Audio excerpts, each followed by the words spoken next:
apa yang kita lakukan bersama dengan anak-anak kita mempunyai sebuah pengalaman hidup bagi anak, mempunyai sebuah memori bagi anak, dan mempunyai sebuah makna untuk kehidupan anak-anak kita selanjutnya.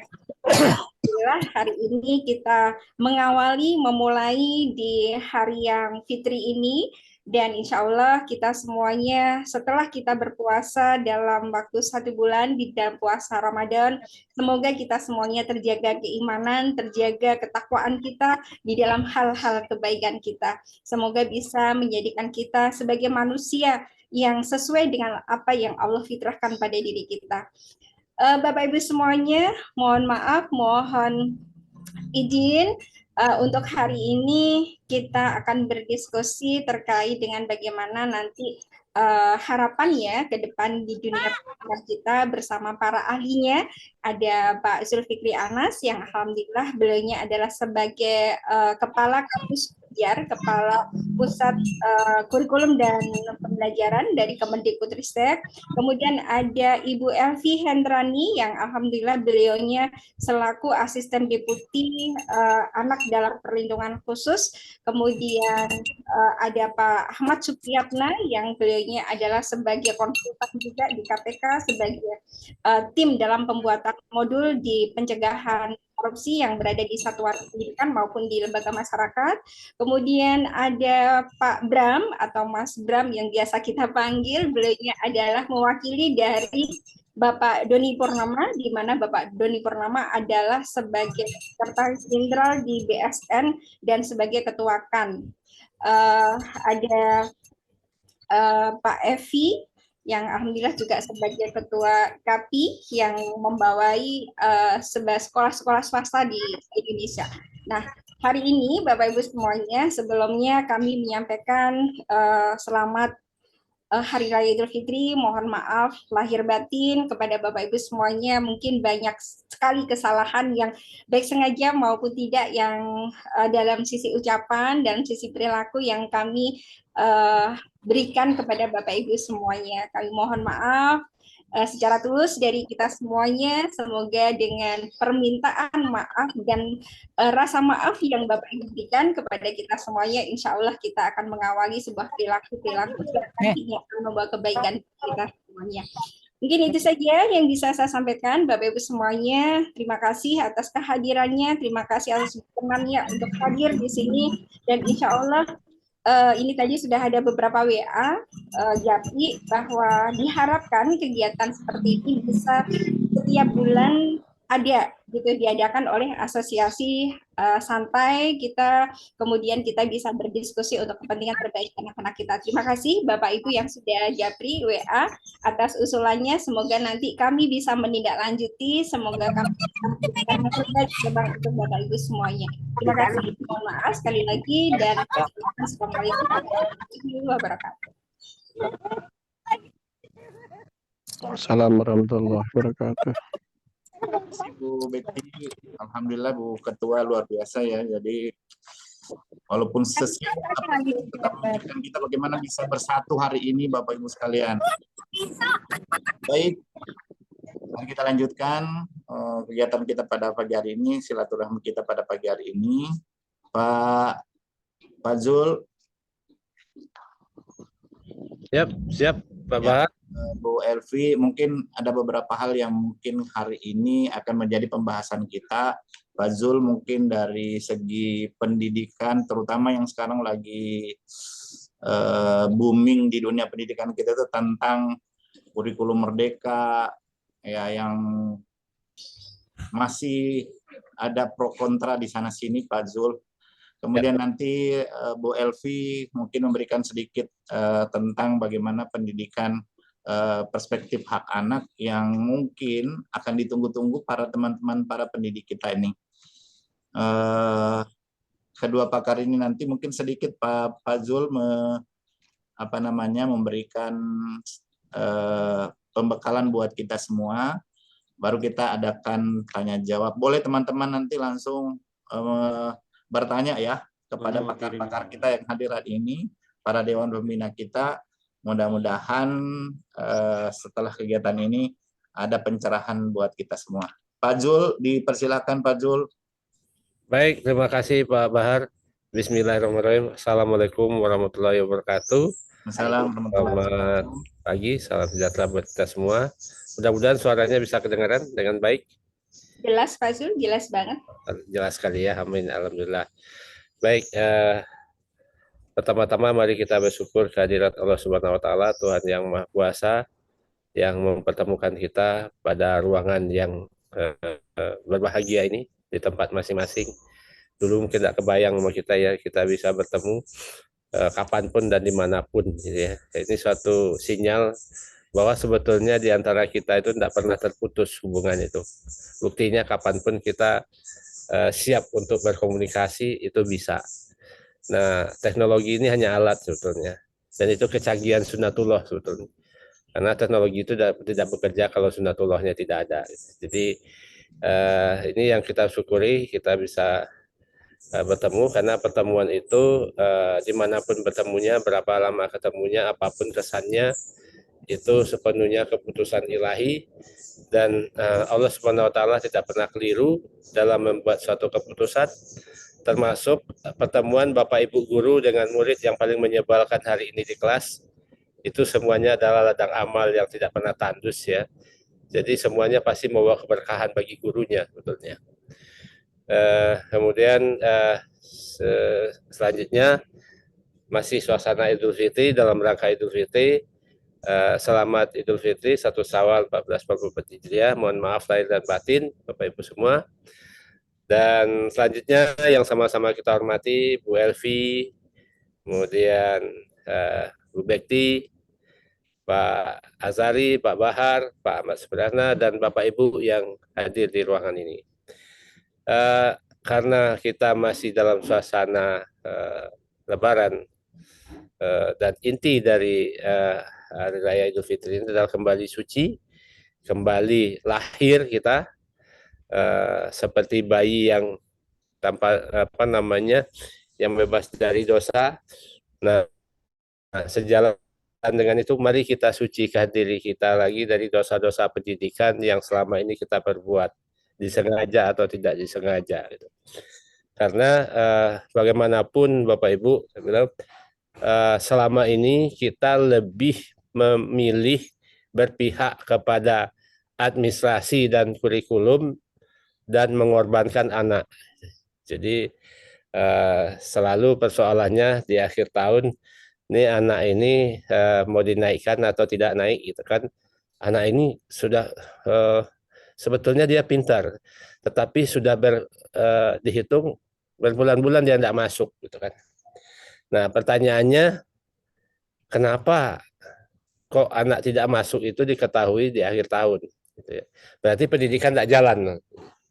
Nah, artinya Bapak Ibu, kalau misalnya ada anak yang harus tidak naik kelas di akhir tahun karena berbagai hal, karena kemampuannya tidak cukup sesuai dengan ukuran kita, atau karena perilakunya tidak baik, nah itu diketahui di akhir tahun, berarti dipastikan pendidikan itu tidak berjalan selama 1 tahun. Kenapa kok terjadi seperti itu? Ya. Kemudian Bapak Ibu, sekali lagi kami selalu menghimbau bahwa saatnya kita untuk kembali berpihak kepada anak. Ini ada Bu Elvi yang nanti akan memberikan ulasan yang sedalam-dalamnya tentang hak anak. Kenapa? Karena keberadaan kita sebagai pendidik, sebagai guru, itu ada karena mereka ada. Ya. Kenapa kita ada? Karena mereka perlu pendidikan. Kenapa perlu pendidikan? Karena mereka dari segi perilaku belum baik, dari segi ilmu belum cukup, dari segi keterampilan juga belum cukup, maka seharusnya semakin belum baik perilaku anak, mereka yang diprioritaskan. Saya ulangi, semakin belum baik perilaku anak, semakin nakal, semakin jahat, semakin dia tidak menunjukkan pribadinya seorang manusia, Bapak Ibu, dia diprioritaskan. Dia diprioritaskan untuk dibimbing, untuk diberikan kasih sayang. Nah, sementara dunia pendidikan selama ini memprioritaskan anak yang sudah dianggap baik. sekalipun anak itu berpura-pura baik. Ya. Nah, jadi artinya kalau ada anak yang berpura-pura baik, kalau ada anak yang ini baik, berarti itu kita menjadi yang diprioritaskan. Anak yang nilainya tinggi, anak yang lulus tes seleksi masuk, anak yang pintar, anak yang baik, itu yang kita terima di dunia pendidikan. Dan anak yang masih nakal, anak yang belum memiliki kemampuan, itu tidak punya tempat di dunia pendidikan.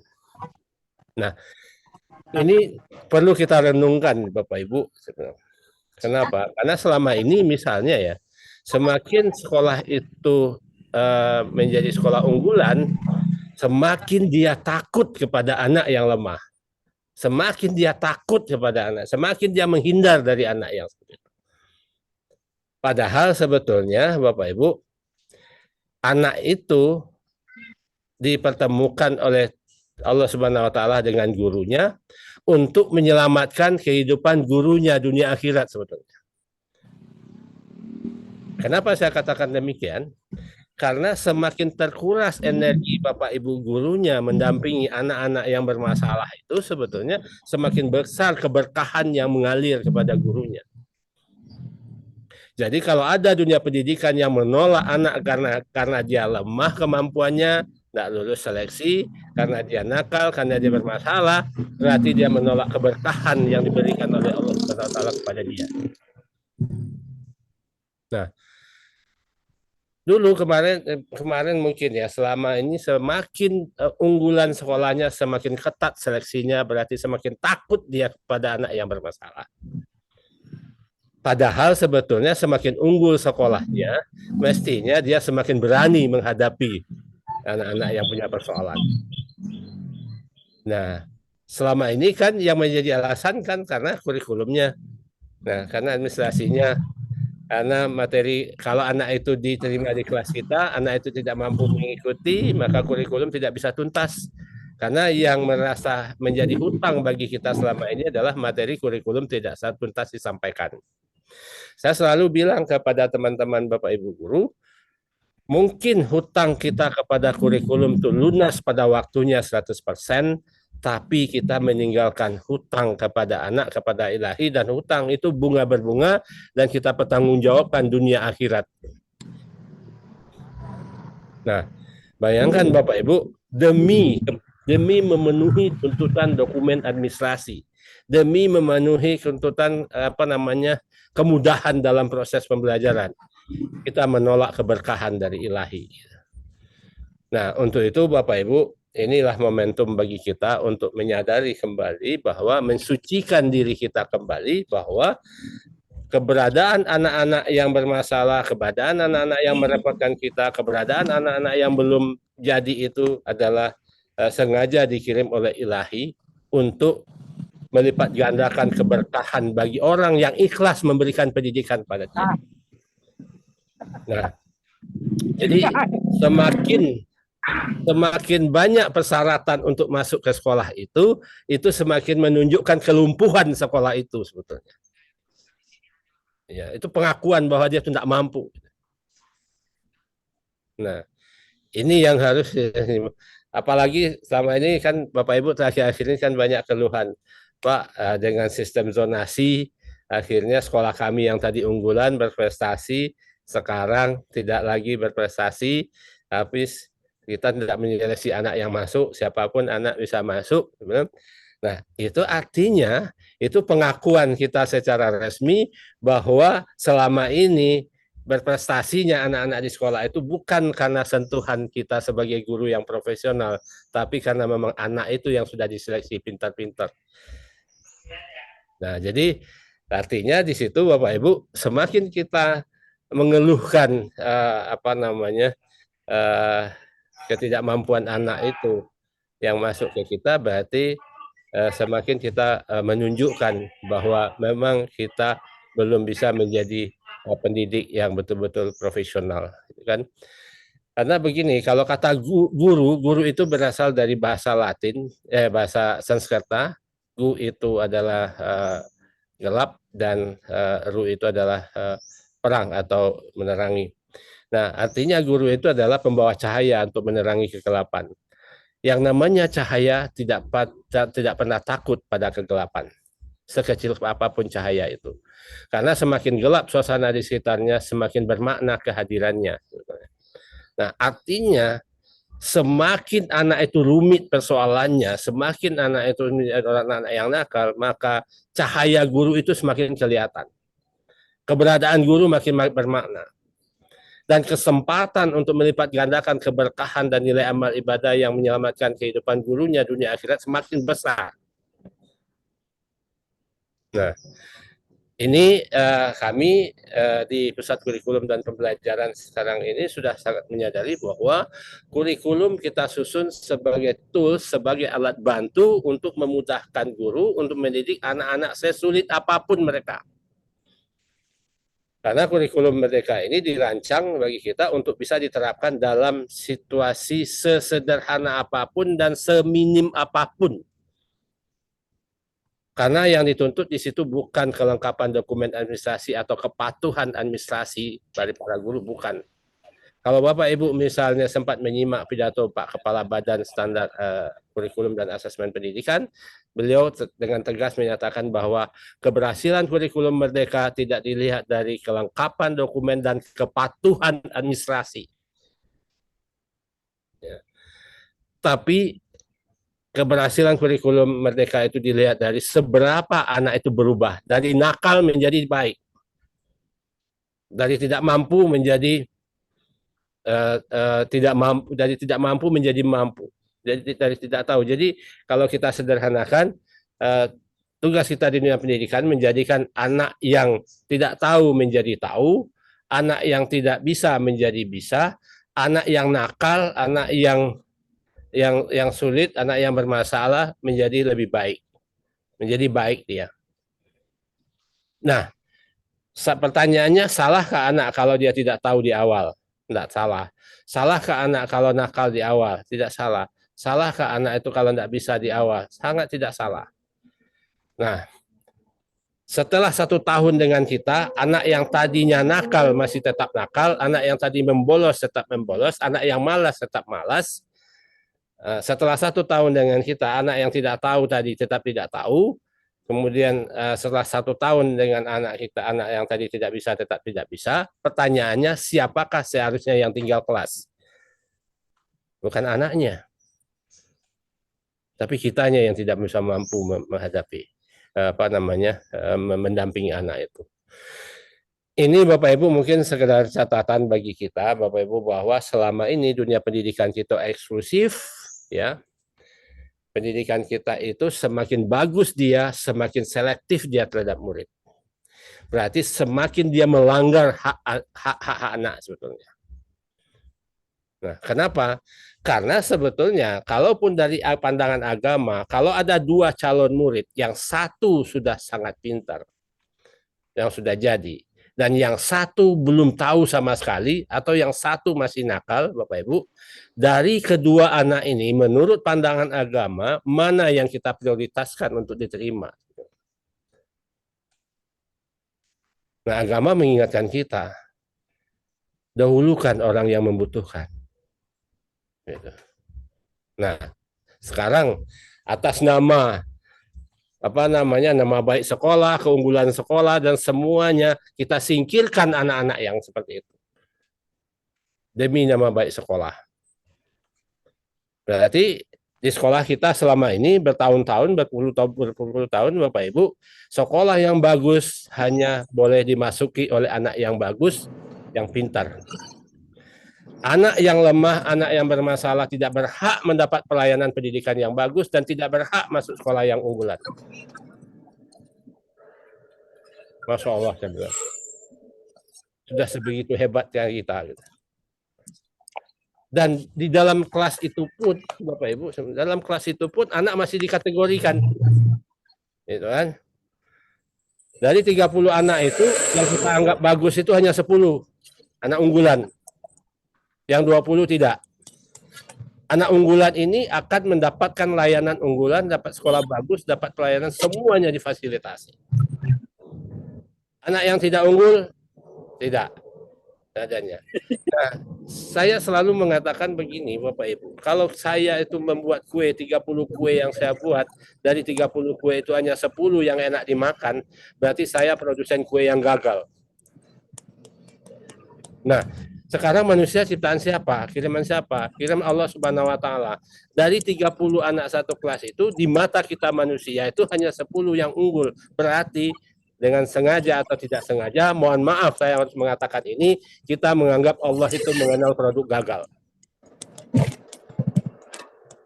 Dan lebih hebat lagi, menurut ilmu pendidik kita, karena kita sudah belajar ilmu pendidikan S1, S2, S3, menurut ilmu pendidik kita, anak yang unggul lah yang diberikan layanan yang bagus, anak yang tidak unggul harus diserahkan ke pendidikan yang tidak unggul juga.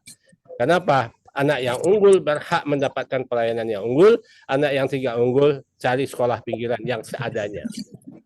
Karena dia tidak berhak masuk sekolah yang bagus. Nah, jadi sama dengan kita mengatakan, ya Tuhan, dari 30 anak yang Engkau kirim di kelasku, di mataku manusia yang menilai ciptaanmu hanya 10 yang bermutu.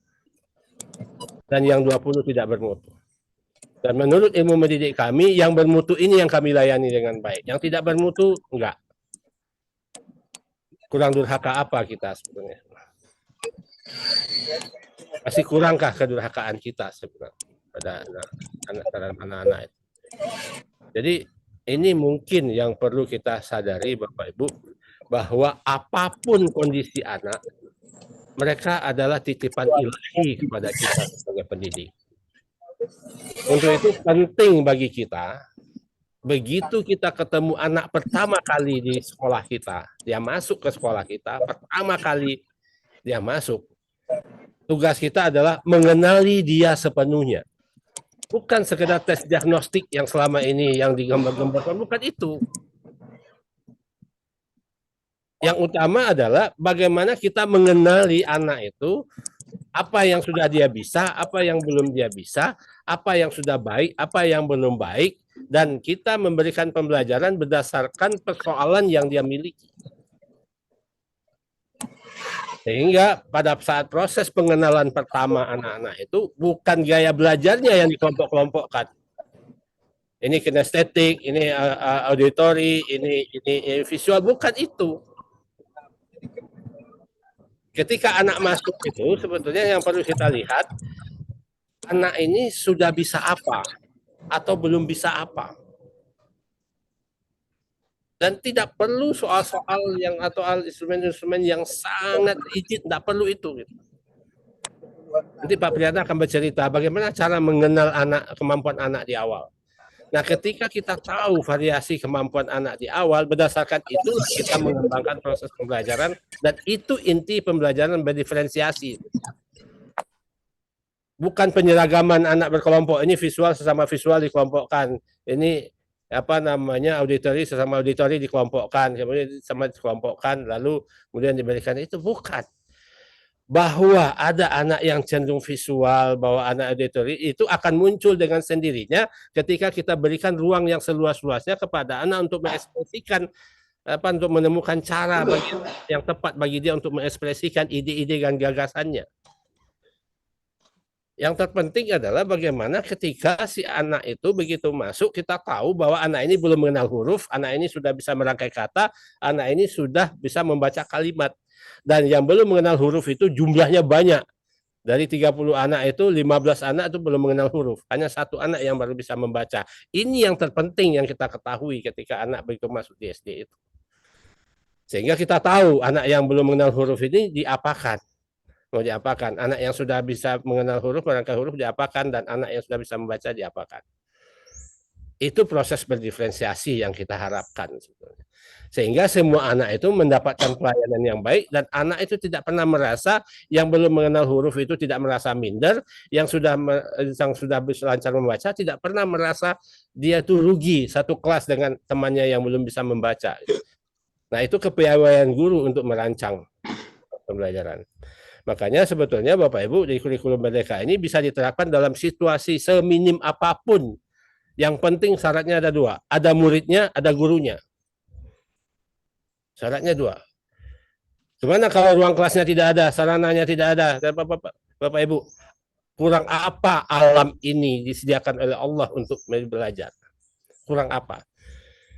Matematik ada di sekitar kita, IPA ada di sekitar kita, laboratorium IPA ada di sekitar kita, laboratorium IPS ada di sekitar kita, semuanya tersedia di sekitar kita. Dan anak-anak itu justru lebih paham mungkin dengan dunianya gitu. Nah, untuk inilah Bapak Ibu, sebelum kita lebih jauh dengan pendidikan ini, dan lebih jauh juga dengan asosiasi pendidik yang berperspektif anak ini, kita betul-betul menjernihkan pikiran kita, mensucikan hati kita, menghijrahkan hati kita, bahwa semakin anak itu bermasalah, keberadaan kita semakin bermakna. Dan merekalah orang-orang yang menyelamatkan kehidupan gurunya dunia akhirat. Dan kehadiran mereka lah yang melipat gandakan nilai amal ibadah sang gurunya. Dan energi-energi yang terkuras itu akan menguras semua penyakit yang ada di dalam diri. Saya punya analogi sedikit lagi ya Pak Bahar. Ya baik Pak, luar biasa sekali. Sedikit lagi ya. Ya.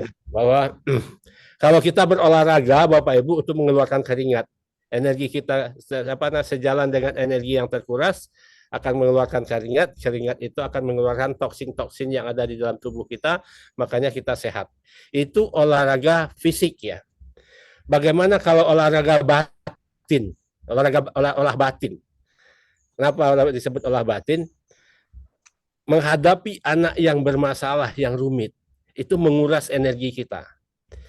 Nah, semakin sejalan dengan terkurasnya energi kita, itu semua penyakit-penyakit batin itu keluar dari tubuh kita. Jadi semakin terkuras energi kita oleh anak-anak yang bermasalah itu, semakin keluar penyakit-penyakit batin dari dalam tubuh kita. Makanya guru yang betul-betul guru itu selalu sehat lahir dan batin. Siapa yang membuat dia sehat lahir dan batin itu? Siswanya. Siswa yang apa? Siswa yang merepotkan. Itu yang membuat guru itu sehat, lahir dan batin. Nah, mungkin selama ini kita dibutakan oleh berbagai hal ya dalam mendidik anak ini. Mari kita buka mata hati kita. Jadi saya selalu mengatakan kerumitan dan kerumitan persoalan para murid bagai sumur keberkahan yang tidak pernah kering, semakin digali semakin menjernihkan pikiran dan membeningkan hati gurunya. Saya ulangi Bapak Ibu bahwa kenakalan-kenakalan dan persoalan murid itu bagai sumur keberkahan yang tidak pernah kering. Kalau sumur itu semakin digali semakin jernih airnya. Nah, kalau sumur ini, sumur keberkahan yang dibawa oleh anak-anak yang bermasalah ini, semakin digali persoalan mereka, semakin kita mendalami persoalan mereka, semakin menjernihkan pikiran gurunya dan membeningkan hati gurunya. Subhanallah, berarti keberadaan anak itu menyelamatkan kehidupan gurunya. Nah, masihkah kita mengabaikan keberadaan mereka? Masihkah kita memandang sebelah mata dengan kehadiran mereka? Mari momentum ini kita gunakan dengan sebaik-baiknya. Ya, Idul Fitri ini kita gunakan sebaik-baiknya. Kemudian asosiasi pendidik anak ini juga kita manfaatkan sebaik-baiknya. Marilah kita sama-sama menjadi pendidik yang betul-betul pendidik yang sesungguhnya. Sebagaimana cahaya yang tidak pernah takut pada kegelapan. Dan jadilah pendidik yang tidak pernah mau menghindar dari anak-anak yang bermasalah itu. Kalau cahaya itu semakin gelap suasana di sekitarnya, semakin bermakna kehadirannya sekecil apapun. Kalau sudah bisa menerangi satu tempat yang gelap, jika kita memilih masih berada di tempat yang sudah terang itu, lama-kelamaan cahaya kita menjadi tidak ada artinya. Untuk itu setelah selesai menerangi tempat yang gelap, carilah tempat yang lebih gelap lagi. Karena kehadiran kita ditunggu di sana. Dan kehadiran kita makin bermakna, dan kehadiran kita justru melipat gandakan keberkahan yang terima. Untuk itu Bapak Ibu berterima kasihlah kepada murid-murid yang paling merepotkan kita hari ini di kelas, karena mereka lah yang melipat gandakan nilai amal kita sebagai seorang pendidik sebetulnya. Itu saja mungkin Bapak Ibu ya dari saya, mungkin ini sebagai pemantik diskusi saja, bahwa ini cermin buat kita sudah seberapa jauh kita sebagai seorang pendidik yang betul-betul hadir sebagai pendidik yang sesungguhnya. Keberadaan kita bermakna karena mereka bermasalah. Semakin rumit persoalan mereka, semakin bermakna kehadiran kita, dan semakin besar peluang kita untuk mendapatkan keberkahan, dan keberkahan itu akan terus mengalir sampai kapanpun, sehingga seorang pendidik yang betul-betul berperspektif anak itu yang betul-betul mendidik yang sebenarnya tidak pernah pensiun dari keberkahan sampai kapanpun walaupun dia telah tiada. Kita boleh pensiun secara administrasi sebagai dari pendidik. Saya boleh pensiun, sebentar lagi pensiun, Bu Elvi pensiun, dan semuanya pensiun, Bapak Ibu. Tapi kalau kita selama ini betul-betul berpihak kepada anak, kita tidak akan pernah pensiun dari keberkahan sampai kapanpun, walaupun kita telah tiada. Demikian barangkali, mudah-mudahan ini bisa menjadi pemantik diskusi, karena di sini ada pakar-pakarnya, dan saya hanya melemparkan persoalan saja dulu Bapak Ibu kepada kita semua, bahwa sebuah pertanyaan yang harus kita jawab, sudahkah kita menjadi pendidik yang betul-betul berperspektif hak anak? Atau hanya sebagai pelaksana administrasi kurikulum? Atau selama ini kita merasa berhutang besar ketika semua materi belum selesai disampaikan? Atau kita hanya menjadikan syarat-syarat administrasi itu untuk memenggal anak, bahwa yang bagus itu akan mendapat layanan yang bagus, yang tidak bagus juga akan mendapatkan hukuman. Hingga macam-macam cara yang kita lakukan, kalau anak melanggar hukum ditambah poin hukumannya, dikurangi poin kebaikannya. Waduh, luar biasa kita ini. Menggunakan poin-poin itu, aduh, itu membuat anak itu untuk menjadi orang yang munafik. Kenapa? Dia akan baik di hadapan orang yang menghukumnya, tapi dia akan berbuat sebaliknya di belakang orang yang menghukumnya, sebagai upaya balas dendam. Begitukah cara kita mendidik dengan yang sebetul-betul ini. Demikian, terima kasih. Lebih kurang mohon maaf. Wabillahi taufiq wal hidayah. Assalamualaikum warahmatullahi wabarakatuh. Nanti warahmatullahi wabarakatuh. Kembalikan ke Pak Bahar. Terima kasih Pak Zul, luar biasa sekali. Setiap ketemu Pak Zul pasti ada sesuatu yang baru buat kami pribadi. Yang hari ini banyak memberikan pencerahan buat kami. Saya sudah hampir 30 tahun lebih jadi guru. Dan banyak sekali dosa-dosa yang mungkin saya lakukan ketika saya jadi guru dulu Pak Zul, dengan apa yang Pak Zul sampaikan hari ini. Mudah-mudahan beruntunglah teman-teman yang baru jadi guru. Artinya ladang amal buat kita semua ketika kita menjadi guru. Ya, yang apa yang disampaikan tadi Pak Zul, insya Allah kalau guru kita sadar, ternyata betul-betul kalau kita jadi guru itu adalah ladang amal buat kita, sehingga tidak ada perbedaan dari satu anak ke anak yang lainnya. Ditahan dulu Pak Zul. Yep. Ini juga pada kesempatan ini kita akan mendengar juga suara dari Ibu Elvi.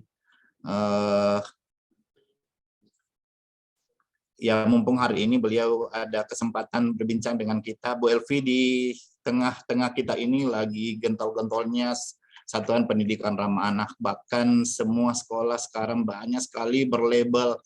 Di mana-mana ketika kita berkunjung pasti ada label Satuan Pendidikan Ramah Anak, Satuan Pendidikan Ramah Anak. Tapi ketika kita masuk ke dalamnya, ya apa yang disampaikan Pak Zul tadi, masih kalau saya katakan bahwa 10% yang terlaksana di satuan pendidikan itu yang notabene sekolah-sekolah itu sudah berlabel Satuan Pendidikan Ramah Anak. Bahkan beberapa sekolah yang sudah terakreditasi lah kalau zamannya sekarang tuh. Tapi dalamnya masih perlu banyak pembenahan yang mungkin dalam hal ini Bu Elvi bisa memberikan tips buat kita semua, terutama para guru-guru kita yang hadir pada kesempatan ini. Pada Bu Elvi, dipersilakan Ibu. Ya, terima kasih Pak Bahar. Assalamualaikum warahmatullahi wabarakatuh. Assalamualaikum Selamat warahmatullahi pagi, wabarakatuh. salam sejahtera untuk kita semua dan salam sehat. Alhamdulillah hari ini kita yang baru saja meninggalkan Bulan suku suci Syawal Ramadan. Iya. dan meninggalkan bulan Ramadan yang penuh berkah dan yang ditutup dengan Idul Fitri. Saya juga mengucapkan selamat Idul Fitri. Mohon maaf lahir batin. Semoga amalan kita di bulan Ramadan yang lalu diterima Allah Subhanahu wa taala dan kita diperkenankan bertemu kembali dengan Ramadan tahun depan. Amin. Amin. Bapak Ibu sekalian, Idul Fitri adalah sebuah simbol perayaan keberhasilan dari kita. Pada waktu bulan Ramadan kita mendapatkan seperti kawah candra di muka kita untuk menaklukkan nafsu duniawi. Dan sebagai simbol keberhasilan kita dalam semua perjuangan itu. Bagaimana kita menghilangkan pencemaran-pencemaran hati. Jadi pencemaran-pencemaran virus-virus hati, hal-hal yang negatif kita ganti dengan hal-hal yang positif. Jadi kita semua tentu saja berharap bahwa dengan Idul Fitri ini maka kita akan berubah menjadi pribadi yang lebih positif karena kita sudah berhasil menghilangkan virus-virus hati tadi di bulan Ramadan. Bapak Ibu sekalian, implementasi bagaimana kita berpikir positif di dunia pendidikan tadi sudah banyak disampaikan oleh Pak Zul, dan inilah yang kita inginkan. Dan Bapak Ibu sekalian, berpikir positif itu perlu pelatihan, karena dunia pendidikan kita, lingkungan kita, bahkan di medsos kita seringkali tercemar oleh banyak sekali virus-virus negatif yang menindih hal-hal yang positif, berpikir positif kita menjadi hal-hal yang berpikir negatif. Nah, jadi tantangannya berat karena kita menaklukkan diri kita sendiri. Itu adalah perjuangan yang sesungguhnya Bapak Ibu sekalian. Dan inilah tantangan yang begitu menggoda yang di satuan pendidikan pada waktu kita melihat ada anak yang tanda kutip di mata kita dia bandel, nakal, tidak bisa diubah. Disitulah kita diuji kualitas kepribadian kita. Apakah kita bisa melihat anak tersebut dari sisi positifnya? Apakah tadi sudah disampaikan oleh Pak Zul? Apakah kita bisa melihat bahwa inilah ladang amal kita yang Allah berikan dengan mengutus anak tersebut ke hadapan kita? Bapak Ibu sekalian, seringkali tadi disampaikan oleh Pak Zul bahwa satuan pendidikan yang disebut hebat dan berprestasi itu adalah yang menghasilkan anak-anak dan menyaring dengan ketat anak-anak yang hanya yang memang positif, hanya bisa masuk sehingga akan menghasilkan yang positif. Tadi betul disampaikan Pak Zul, input positif, outputnya positif, prosesnya nol. Tetapi itu yang tidak kita inginkan. Karena justru sesungguhnya pada waktu kita tidak menyaring mereka, itulah tantangan bagi kita semua. Bapak Ibu sekalian, untuk mengatasi tantangan tersebut, bagaimana hal yang negatif tadi kita ubah menjadi positif tidak mudah. Sekali lagi tidak akan mudah, tetapi itulah tantangan Bapak Ibu sekalian, bukan hambatan. Itulah motivasi kita, itulah ladang amal kita untuk mengubah anak-anak yang dengan perilaku yang negatif tadi menjadi anak-anak dengan perilaku yang positif. Tentu saja kualitas dari SDM menjadi sangat penting untuk dapat mengawal perubahan dari yang negatif menjadi yang positif tadi. Ini yang disebut kami para penggiat Satuan Pendidikan Ramah Anak dengan Hijrah Hati. Mau untuk mengubah diri sendiri, untuk menguatkan diri sendiri dari yang tadinya hanya berpikir bahwa kita hanya mengawal seperti santai-santai saja, ternyata justru anak-anak dengan perilaku negatiflah yang harus menjadi prioritas dari pengawalan kita. Kualitas dari SDM di satuan pendidikan untuk mengubah yang negatif menjadi positif itu salah satunya karena kita berbicara anak, maka di Indonesia standar dari perlindungan atau pengawalan terhadap anak agar mereka dapat menjadi pribadi-pribadi unggulan adalah dengan Konvensi Hak Anak. Itu menjadi acuan 198 negara untuk bersama-sama memastikan bahwa anak-anak di 198 negara tersebut yang kita kenal dengan PBB dan kita masuk di kelompok di dalamnya akan menjadi, kita pastikan menjadi generasi unggulan. Tetapi Bapak Ibu sekalian, saya ingin menegaskan bahwa apa yang akan kita lakukan peningkatan kualitas SDM tersebut harus dimulai dari mau. Maka mau adalah proses penyadaran. Penyadar sadar bahwa oh iya, saya perlu meningkatkan kualitas karena di depan saya sekarang dengan program yang ada, saya harus menghadapi anak-anak dengan berbagai macam ragam perilaku dan kondisinya. Maka mau atau proses penyadaran itu yang akan menjadi langkah awal kita Bapak Ibu sekalian, dan alhamdulillah saat ini saya melihat bahwa yang hadir dan berada dalam Zoom ini saya asumsikan adalah Bapak Ibu sekalian yang sudah mendapatkan hidayah dan sudah menyadari dan ingin menjadi lebih mampu lagi, mau meningkatkan kualitasnya. Bapak Ibu sekalian tidak mudah. Ini hari libur. Jadi saya sangat menghargai Bapak Ibu sekalian dan sangat kagum dengan Bapak Ibu sekalian. Ada yang sedang piknik, ini masih acara berkumpul keluarga. Di rumah saya juga sedang berkumpul anak-anak dan teman-teman anak-anak saya. Dan ini masih dalam situasi Idul Fitri.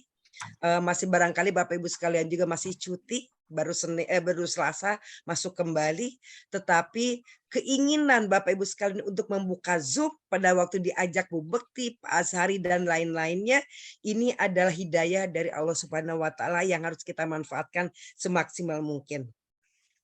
Bapak Ibu sekalian, tantangan utama di satuan pendidikan adalah bagaimana memutus mata rantai kekerasan yang dimulai dari adanya kebijakan di internal satuan pendidikan yang berbasis kepada hukuman, berbasis kepada poin penilaian perilaku, poin-poin tadi. Kita tahu judulnya saja lembaga pendidikan, tentu saja fungsinya adalah untuk mendidik dengan cara-cara yang benar sehingga anak-anak dapat mencapai tujuan pendidikan yang sesungguhnya yang di Konvensi Hak Anak, yaitu bahwa lembaga pendidikan harus mampu mencetak anak-anak yang mempunyai kepribadian yang matang, mampu memfasilitasi untuk pengembangan bakat dan minatnya. Jadi bisa jadi setiap anak akan mendapatkan pendampingan untuk bakat dan minatnya lebih dari anak-anak. Akan berbeda dengan anak-anak lainnya karena tadi ada tujuan pendidikan mengembangkan bakat dan minatnya, dan ini yang akan menjadi landasan untuk anak-anak berkembang dan mereka mampu untuk menjadi pribadi yang kuat dan mampu bersaing di masa depannya. Karena mereka dikembangkan bakat dan difasilitasi bakat dan minatnya. Serta anak-anak yang akan mampu menghormati orang tua, orang yang lebih tua, menghormati budayanya, menghormati perbedaan budaya dan mencintai tanah airnya. Nah, kalau di Konvensi Hak Anak itulah tujuan pendidikan. Jadi saya berharap bahwa tujuan pendidikan ini akan dapat diadopsi Pak Zul ya di di RUU Sisdiknas yang baru. Iya. Sehingga tujuan pendidikan yang hanya berfokus pada intelijensia itu sudah out of date Bapak Ibu sekalian. Karena kepintaran tidak hanya intelijensia saja, tapi ada kepintaran emosi, spiritual, dan berbagai jenis kepintaran lainnya. Pada waktu anak hanya didorong untuk kepintaran intelijensianya, kita akan menghasilkan orang-orang yang pintar secara akademis, tetapi mereka kering secara kepintaran lainnya, sehingga mereka mudah sekali untuk memanipulasi orang dengan kepintarannya, melakukan korupsi, melakukan penindasan, dan lain-lain. Nah, ini yang tidak kita inginkan karena kepribadian tadi didorong oleh berbagai macam kepintaran. Nah, ini yang barangkali tidak mudah untuk mengubah persepsi bahwa keberhasilan suatu lembaga pendidikan adalah keberhasilan dengan mencetak anak-anak berprestasi apa? Berprestasi akademik. Padahal kita tahu tadi kepintaran atau prestasi akademik hanya salah satu dari sekian belas kepintaran lainnya. Bapak Ibu sekalian, ada 4 prinsip terkait perlindungan anak, yaitu non-diskriminasi, bahwa semua anak tidak ada yang tertinggal untuk mendapatkan perlindungan. Ada kepentingan terbaik bagi anak, bukan kepentingan terbaik bagi sekolah, tetapi bagaimana kita benar-benar mengawal anak tersebut agar mereka menjadi pribadi yang mandiri, mampu bersaing di dunia global, mempunyai kepribadian yang mantap, tidak cengeng, dan tidak mudah menyerah, dan mereka mempunyai kemantapan untuk bersaing dengan rekan-rekan yang lain di masa dewasanya. Maka disinilah kepentingan terbaik anak menjadi landasan berpikir kita. Semua kebijakan di satuan pendidikan berlandaskan kepentingan terbaik bagi anak. Kebijakan-kebijakan di satuan pendidikan harus berlandaskan kepentingan terbaik bagi anak. Bukan kepentingan terbaik bagi lembaga pendidikan, nama baiknya, sehingga mengorbankan kepentingan terbaik bagi anak. Tesnya hanya satu Bapak Ibu sekalian. Apakah setelah kebijakan yang dikeluarkan oleh Bapak Ibu sekalian, anak bertambah baik, anak bertambah bahagia atau tidak? Itu hanya satu pertanyaan pada waktu satuan pendidikan mengeluarkan satu kebijakan. Apakah kebijakan tersebut sudah mengawal kepentingan terbaik bagi anak atau belum? Yang berikutnya adalah memastikan bahwa anak-anak terlindungi dari semua hal yang merugikan mereka dan mereka mendapatkan kesempatan tumbuh kembang secara utuh, secara sempurna. Dan yang terakhir adalah prinsipnya menghargai suara anak. Jadi ada 4 prinsipnya: non-diskriminasi, kepentingan terbaik bagi anak, perlindungan untuk kehidupan mereka dan tumbuh kembang mereka, dan mendengarkan atau menghargai suara mereka. Karena mereka pun mempunyai ide, mempunyai hak untuk didengar suaranya. Dan itu yang kita sebut dengan partisipasi anak. 4 prinsip itu akan menjadi prinsip semua kebijakan terkait yang sasarannya adalah anak. Maka saya berharap bahwa 4 prinsip ini menjadi landasan kebijakan yang akan dikelola oleh satuan pendidikan, apalagi satuan pendidikan yang sudah memasang papan menuju ramah anak atau satuan pendidikan ramah anak. Bapak Ibu sekalian, papan nama seperti yang tadi disebutkan oleh Pak Bahar itu menunjukkan bahwa satuan pendidikan mau menjadi ramah anak. Ramah anak itu artinya mau menerapkan 4 prinsip tadi dalam semua kebijakan di satuan pendidikan. Tapi itu baru tahapan mau Bapak Ibu sekalian. Maka tahapan berikutnya adalah mampu. Mampu ini adalah bagaimana kita meningkatkan kualitas diri kita, bagaimana meningkatkan kualitas SDM di satuan pendidikan, dan bagaimana mengubah atau meningkatkan kualitas kelembagaan terkait dengan kebijakan-kebijakan yang merugikan anak, tidak berbasiskan 4 kepentingan tadi, kita drop gantikan dengan kebijakan-kebijakan yang berbasiskan kepentingan terbaik bagi anak. Pertama yang harus kita lihat adalah kebijakan berbasiskan tata tertib di satuan pendidikan. Tata tertib di satuan pendidikan seringkali menjadi tempat bersembunyi dari pelanggaran hak anak dengan alasan sudah ada tata tertib yang disepakati bersama. Saya selalu menyampaikan, tata tertib yang dibuat oleh satuan pendidikan disodorkan kepada orang tua dan anak untuk ditandatangani, itu bukan disepakati Bapak Ibu sekalian. Tata tertib yang disepakati bersama adalah tata tertib yang dibuat bersama-sama wakil dari orang tua dan wakil dari anak dan berbasiskan kepada kepentingan terbaik bagi anak dan 3 prinsip lainnya. Jadi tata tertib yang sudah dibuatkan itu copy paste dari satuan pendidikan lainnya, hanya yang orang tua tinggal menandatangani, itu adalah proses administrasi. Kan tidak mungkin orang tua tidak menandatangani, karena pasti anaknya tidak akan diterima di satuan pendidikan itu.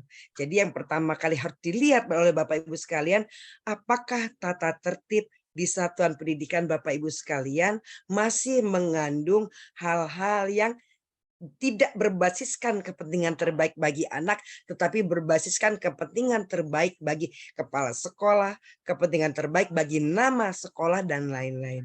Ini yang harus kita lihat tadi, bersihkan dulu hati kita, clearkan dulu pikiran kita, maka kita akan melihat segala sesuatunya secara benar Bapak Ibu sekalian. Tidak seuzon dulu, berpikir positif jadi sangat penting, karena berpikir negatif itu akan menutup semua motivasi untuk menjadi lebih baik atau bertambah baik. Bapak Ibu sekalian, di satuan pendidikan setelah tadi melihat tata tertibnya, apakah masih mengandung hukuman atau tidak, apakah berbasis kepentingan terbaik bagi anak atau tidak, maka yang kedua adalah memulai pemetaan anak-anak yang akan mendapatkan pengawasan atau pengawalan prioritas. Nah, ini ada anak-anak kalau di pesawat kelas bisnis nih, layanannya prioritas. Yang tadi disampaikan oleh Pak Zul. Agama kita mengajarkan anak-anak yang bermasalah lah yang harus mendapat prioritas. Maka yang harus dilakukan oleh Bapak Ibu sekalian setelah membenahi tata tertib tadi adalah melakukan pemetaan mana anak-anak yang akan kita prioritaskan pengawalannya.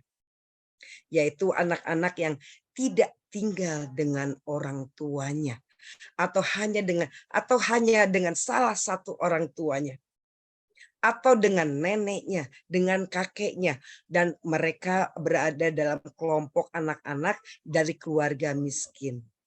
Atau orang tuanya ada tetapi berada di luar kota karena sedang mencari kerja. Misalnya banyak ini terjadi di Brebes, di Tegal, karena membuka warteg di Jakarta, membuka warteg di kota-kota besar lainnya, sehingga anak ditinggalkan bersama neneknya ataupun bersama paman atau bibinya. Nah, inilah pemetaan anak-anak dari kelompok rentan, Bapak Ibu sekalian. Anak-anak kelompok rentan inilah yang harus dipetakan by name, by address-nya.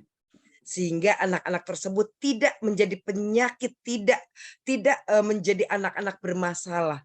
Karena anak tersebut rentan mendapatkan masalah. Karena apa? Karena mereka mendapatkan pengasuhan yang tidak seimbang. Jantung dari konvensi hak anak, jantung dari perlindungan anak adalah pengasuhan, atau yang kita sebut di klaster 2. Pengasuhan menjadi landasan dari semua keberhasilan Bapak Ibu sekalian. Pengasuhan berada di rumah utama, yaitu di rumah orang tua, dan berada di rumah kedua, yaitu satuan pendidikan. Karena anak-anak berada di satuan pendidikan berada di sepertiga hidupnya. Seperti anak kalau 1 hari 24 jam, sepertiganya berada di satuan pendidikan, 8 jam berada di satuan pendidikan, 8 jam tidur, dan 8 jam berada di beberapa tempat di rumah dan beberapa tempat lainnya. Nah, jadi di rumah pertama yaitu di keluarga, dan di rumah kedua di satuan pendidikan, maka pengasuhan menjadi landasan utama bahwa orang dewasa di satuan pendidikan adalah orang tua dan sahabat anak, menjadi landasan utama kita mendekati anak. Kita bukan penguasa anak adalah Allah Subhanahu wa Ta'ala. Kita adalah orang tua dan sahabat anak. Itulah sesungguhnya pengasuhan yang harus kita lakukan agar anak-anak kita merasa nyaman di dekat kita. Nah, Bapak Ibu sekalian, Pemetaan inilah yang akan menjadi landasan pengawalan kita untuk anak-anak tersebut. Apakah terus jadi Bu Elvi kalau anak-anak yang berprestasi dan sebagainya terus didiemin? Oh tidak. Tidak Bapak Ibu sekalian. Tentu saja mereka kita fasilitasi untuk menjadi lebih baik, mengharumkan nama sekolah. Iya. Tetapi jangan tinggalkan anak-anak dengan kelompok rentan yang memerlukan effort lebih kuat lagi dari Bapak Ibu sekalian. Kalau anak-anak yang sudah oke tadi, Bapak Ibu sekalian, tanda kutip, tidak perlu bersusah payah berkeringat banyak lagi Bapak Ibu sekalian. Bapak Ibu tinggal memotivasi ke anaknya sendiri, sudah mempunyai motivasi tinggi untuk melakukan perbaikan terhadap prestasi mereka. Tetapi yang menjadi penting adalah anak-anak yang tidak mempunyai motivasi. Seringkali Bapak Ibu sekalian di satuan pendidikan, anak-anak yang bermasalah ini dan tadi tidak terpetakan dan menjadi anak bermasalah, yang kami kelompok kami menyebutnya anak 4L, lu lagi 4L, adalah anak-anak yang sekarang sebenarnya sedang berteriak, saya ingin diperhatikan. Karena hanya yang mereka tahu yang akan diperhatikan oleh sekolah hanya dua, yang sangat pintar dan yang sangat kurang ajar. Mereka tidak mampu untuk menjadi orang yang sangat pintar, menjadi anak yang sangat pintar. Apa yang bisa mereka upayakan akan mereka mendapat perhatian? Mereka melakukan kegiatan-kegiatan yang tanda kutip kurang ajar. Karena melanggar etika, melanggar kaidah agama, dan sebagainya. Nah, Bapak Ibu sekalian, saya berharap bahwa tadi jangan sampai anak-anak yang sebenarnya mereka perlu perhatian lebih justru diabaikan. Tidak boleh ada satupun anak yang tertinggal mendapat perlindungan. Jangan abaikan mereka, justru mereka mendapat perhatian yang lebih karena kondisinya. Karena mereka tidak mendapatkan itu di rumah pertama. Di rumah pertama mereka tidak mendapat pengasuhan yang benar, di rumah kedua di satuan pendidikan tidak mendapat pengasuhan yang benar, mereka akan lari di rumah ketiga di mana? Di jalanan. Di kelompok pang, di kelompok geng motor, di kelompok anak-anak ngelem, di kelompok anak-anak yang sering tawuran, di kelompok anak-anak yang mereka pembuli dan sebagainya. Nah, inilah Bapak Ibu sekalian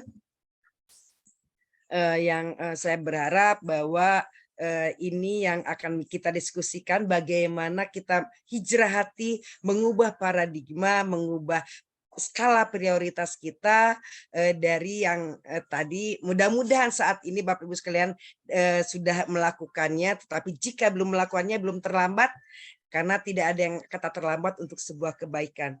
Dan saya berharap bahwa Bapak Ibu sekalian untuk melakukan peningkatan kualitas ini, Bapak Ibu sekalian nanti dapat bergabung dalam Zoom berikutnya terkait dengan konvensi hak anak. Dan saya pikir itu pemantik kita diskusi hari ini. Bagaimana kita hijrah hati untuk mengubah persepsi kita, skala prioritas kita untuk anak-anak agar mereka menjadi lebih baik lagi. Barangkali itu Pak Bahar, dan proses pemampuan ini menjadi ladang amal bagi kita, dan kita tetap bersemangat, dan insya Allah kita akan diberikan kesehatan dengan niatan baik kita. Demikian Bapak Ibu sekalian. Wabillahi taufiq wal hidayah. Wassalamualaikum warahmatullahi wabarakatuh. Saya kembali ke Pak Bahar. Baik, terima kasih Bu Elvi, itu luar biasa sekali. Dua pakar kita yang Bapak Ibu memang selalu ditunggu-tunggu kehadirannya. Bapak Ibu sekalian bertahan sebentar, kita dengar lagi satu petua atau mungkin masukan atau ilmu dari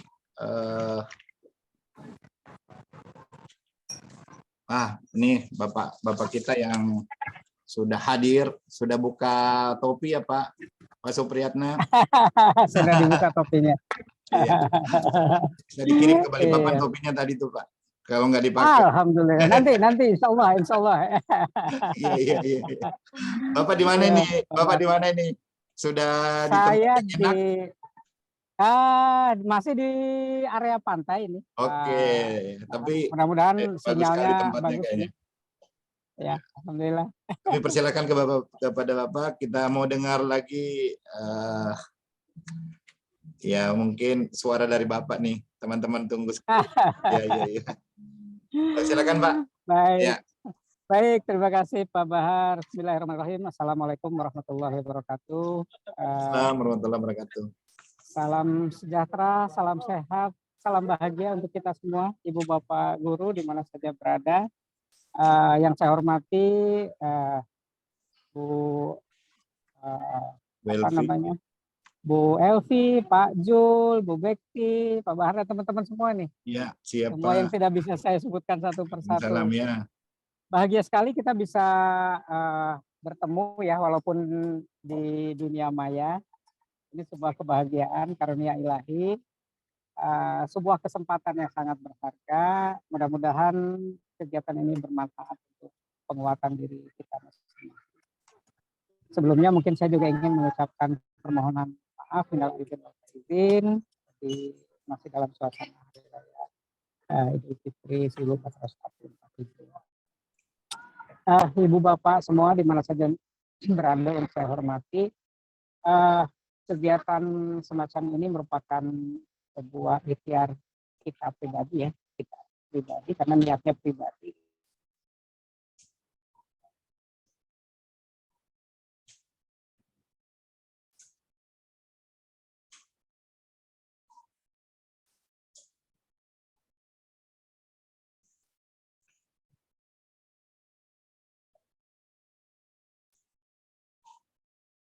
Kayaknya signal Bapak ini lagi.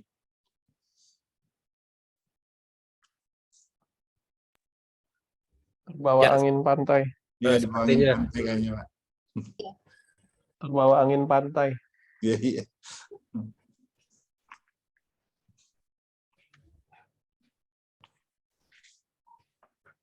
Kan nggak usah pakai video aja ya.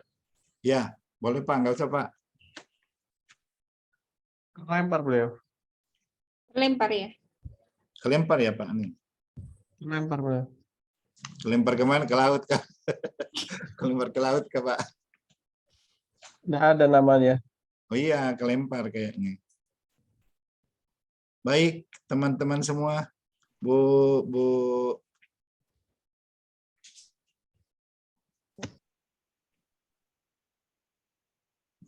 Mas Bram ada ya Pak Asari? Belum ada. Oh iya. Mas Bram ada. Oke. Kita dengar juga nanti dari Mas Bram ya. Sepatah dua kata atau 5 menit, 10 menit. Mas Bram bisa ya. Atau Mas Bram aja dulu ya. Ya silakan Mas Bram. Ya. Selamat pagi. Assalamualaikum warahmatullahi wabarakatuh. Assalamualaikum warahmatullahi wabarakatuh. Assalamualaikum warahmatullahi wabarakatuh. Mohon izin Bapak Ibu. Ya, sebelumnya ingin menyampaikan permohonan maaf dari Pak Doni ya. Beliau tidak bisa hadir pagi ini karena ada agenda lain. Jadi kami dari BSN dan rekan ya pada prinsipnya siap mensupport ya kegiatan nanti kan arah dari asosiasi ini adalah bagaimana meningkatkan kualitas pendidik guru yang ada di sistem pendidikan kita supaya tadi apa yang disampaikan oleh kami maupun oleh Pak Zul itu bisa semakin banyak ya, guru-guru yang punya pola pikir yang benar, yang sesuai dengan apa yang seharusnya kita lakukan. Seperti itu kami dari BSN pada prinsipnya siap mendukung, mensupport karena memang tujuan dari BSN itu kan bagaimana agar bisa memfasilitasi penerapan standar gitu ya, di segala sektor termasuk dalam hal ini di sektor pendidikan seperti itu. Dan kalau memang nantinya arahnya adalah sertifikasi ataupun pelatihan yang berbasis pelatihan ya, ada juga beberapa standar yang bisa digunakan gitu kalau untuk sertifikasi mungkin basis nanti ISO 124 dan kemudian untuk yang pelatihan tentang ISO 193 dan Ini suara saya apakah masih terdengar Bapak Ibu? Terdengar Pak, ya. Masih ya. Pak. Nah, sebenarnya udah masuk lagi. Oke. Siap. Iya. Kemudian tadi juga seperti yang disampaikan, kami juga secara kelembagaan ataupun secara pribadi tentunya panggil ya dengan program yang dilakukan oleh asosiasi berperspektif hak anak ini. Nanti kalau memang ada hal-hal yang diperlukan oleh asosiasi terkait dengan penerapan standar ataupun hal-hal lain, bersinergi dan bekerjasama gitu ke depannya, sehingga program-program yang dilakukan bisa semakin luas lagi gitu jangkauan dan cakupan dari programnya. Mungkin saya mohon izin karena ini masih di jalan, jadi ada prinsipnya itu yang bisa disampaikan, dan semoga kedepannya kita bisa mempercepat gitu ya, apa yang ini sudah hampir setahun lebih ya kita rencanakan bisa segera berjalan, baik itu pelatihannya maupun proses sertifikasi yang rencananya nanti akan dilakukan. Seperti itu Bapak dan Ibu. Terima kasih. Assalamualaikum warahmatullahi wabarakatuh. Baik, terima kasih Pak Mas Bram atas informasinya. Nanti kita akan diskusikan kembali apa langkah selanjutnya yang harus kita lakukan berkenan dengan asosiasi kita ini. Lanjut Pak Supriyatna, silakan Pak. Maaf Pak, terlempar di laut tadi ya Pak. Ya, mohon maaf Bapak Ibu semuanya.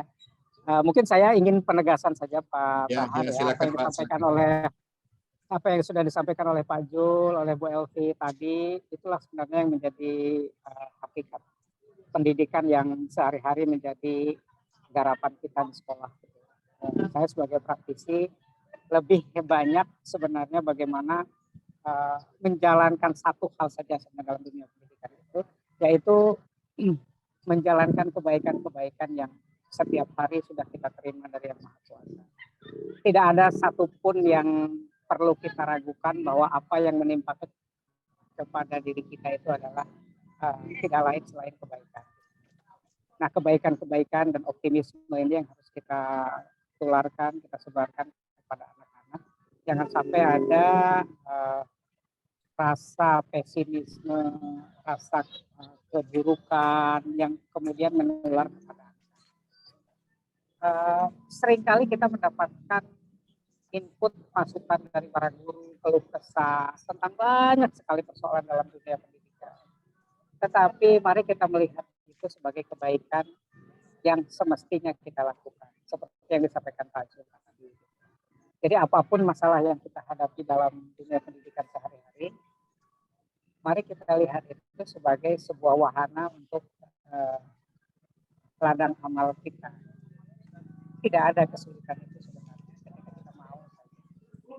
Jadi sesama praktisi, mungkin saya ingin mengajak kita semua, ibu bapak guru, dengan situasi dan kondisi sekolah seperti apapun, kita tetap fokus untuk berpegang pada kebaikan-kebaikan yang mesti kita lakukan. Karena tugas kita adalah bagaimana mempraktikkan kebaikan-kebaikan dalam kehidupan itu kepada semua anak-anak yang ada di dekat kita, di lingkungan kita.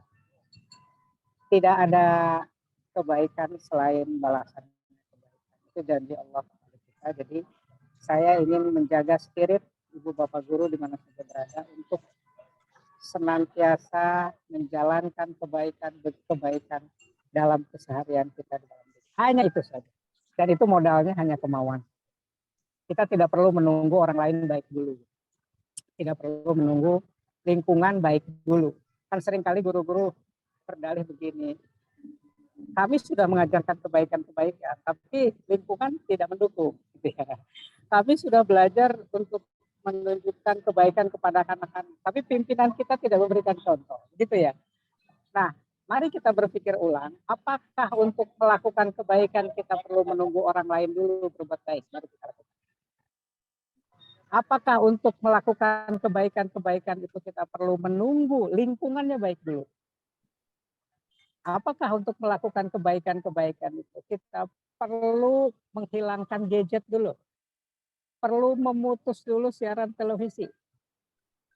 Tidak, semuanya itu tinggal keikhlasan kita saja untuk menjalani kebaikan-kebaikan pada diri kita, tidak pada orang lain. Dan mudah-mudahan dengan cara seperti itu kita juga akan mendapatkan kebaikan yang dijanjikan oleh Maha Kuasa. Saya kira itu saja Pak Bahar yang bisa saya simpulkan dari apa yang disampaikan Pak Zul, Bu Elvi, dan spirit kita dalam melayani anak itu semata-mata untuk melahirkan generasi anak-anak kita yang jauh lebih baik dari kita. Dan itu tidak bergantung pada siapapun. Itu hanya tergantung pada kemauan kita. Saya kira itu yang bisa saya ingin sharing teman-teman semuanya. Mari kita bersama-sama mewujudkan ini untuk diri kita sendiri saja terlebih dahulu. Mudah-mudahan Allah meridhoi apa yang kita lakukan. Demikian, wabillahi taufiq wal hidayah. Assalamualaikum warahmatullahi wabarakatuh. Waalaikumsalam warahmatullahi wabarakatuh. Terima kasih Pak Supriyatna. Silakan Pak lanjutkan kegiatan-kegiatannya sambil bersama kita. Teman-teman semua yang hadir di kesempatan ini yang luar biasa, yang Bu Elvi katakan bahwa hari ini yang hadir adalah orang-orang yang kita kategorikan adalah orang-orang yang punya hidayah, yang dapat hidayah. Jadi hanya 49 orang aja yang dapat hidayah ini Pak. Betul. Hidayahnya yang luar biasa sekali sehingga bisa bersama kita. Nah, Bapak Ibu sekalian, banyak hal yang tadi disampaikan oleh Pak Zul, kemudian Bu Elvi, kemudian Pak Supriyatna dan Mas Bram. Teman-teman yang hadir di sini boleh kita bincang bersama. Silahkan kalau ada yang mengajukan pertanyaan, kami persilahkan. Sambil kita bincang bersama dengan Pak Zul dan Bu Elvi serta 4 pakar kita yang hari ini bersama-sama kita semua. Pak Sari, mungkin bisa dilihat teman-teman yang ini. Siap. Pak Zul, Silakan Bapak Ibu. ya. Jika ada yang mau didiskusikan dengan para pembicara kita tadi untuk bisa raise hand, angkat tangan, nanti saya akan bantu buka mic-nya.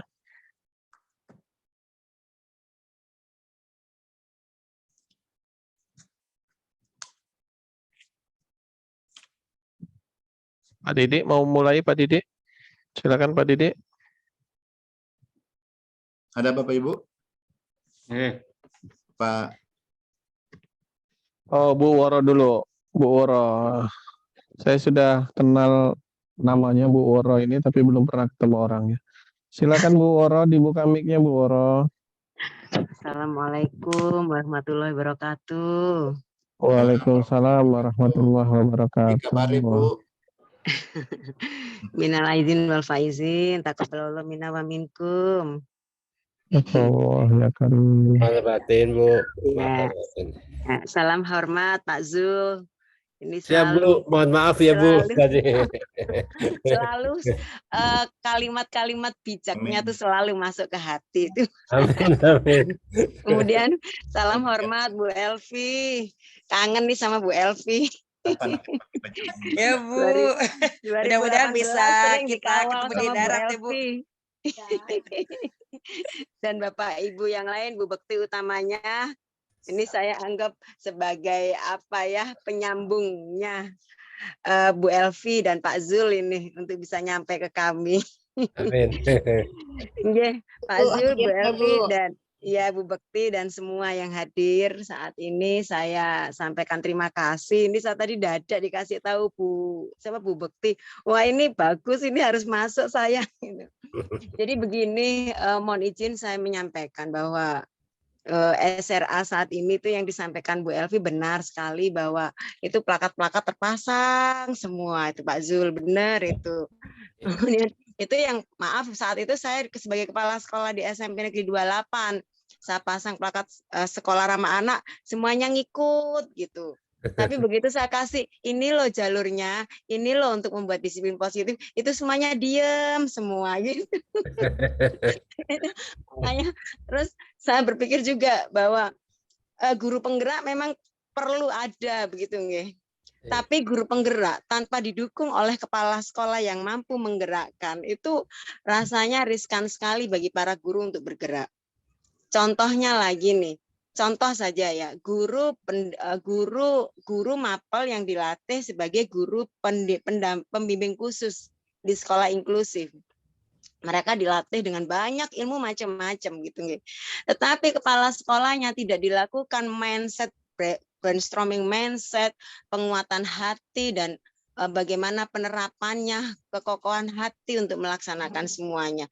Pada akhirnya yang terjadi, para guru itu patah hati, begitu loh Pak Zul dan Bu Elvi. Saya kasihan dengan curhatannya para guru. Demikian juga dengan teman-teman yang dilatih SRA gitu. Dilatih SRA seperti ini dan itu, begitu nih.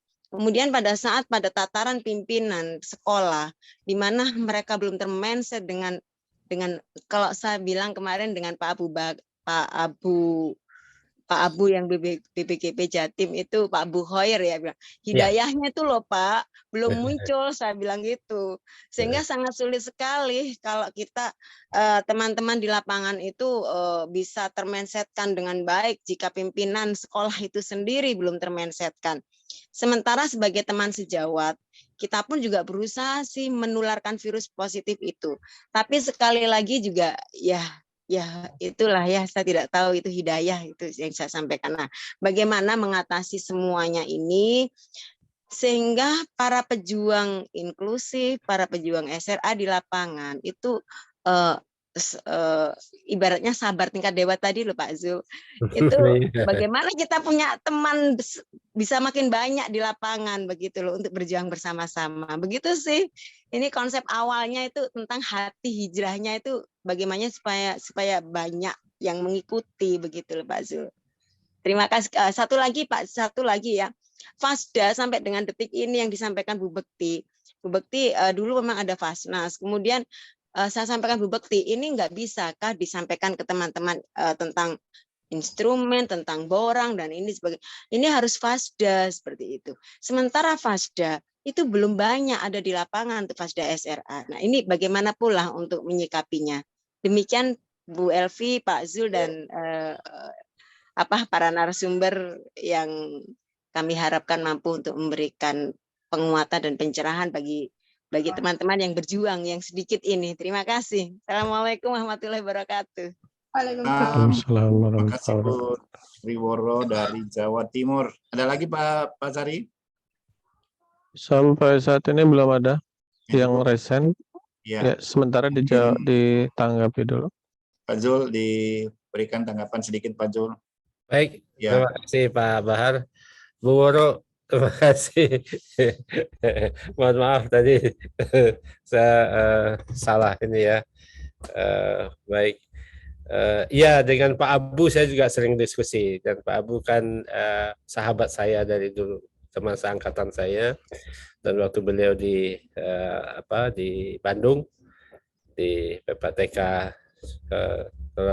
luar biasa ya. Jadi cuman belum sempat memenuhi undangannya beliaunya ke Jawa Timur gitu kan. Jadi ini, dan memang kita itu sendirian di antara keramaian ya, kesepian dalam keramaian ya. Jadi tapi memang begitu faktanya ya.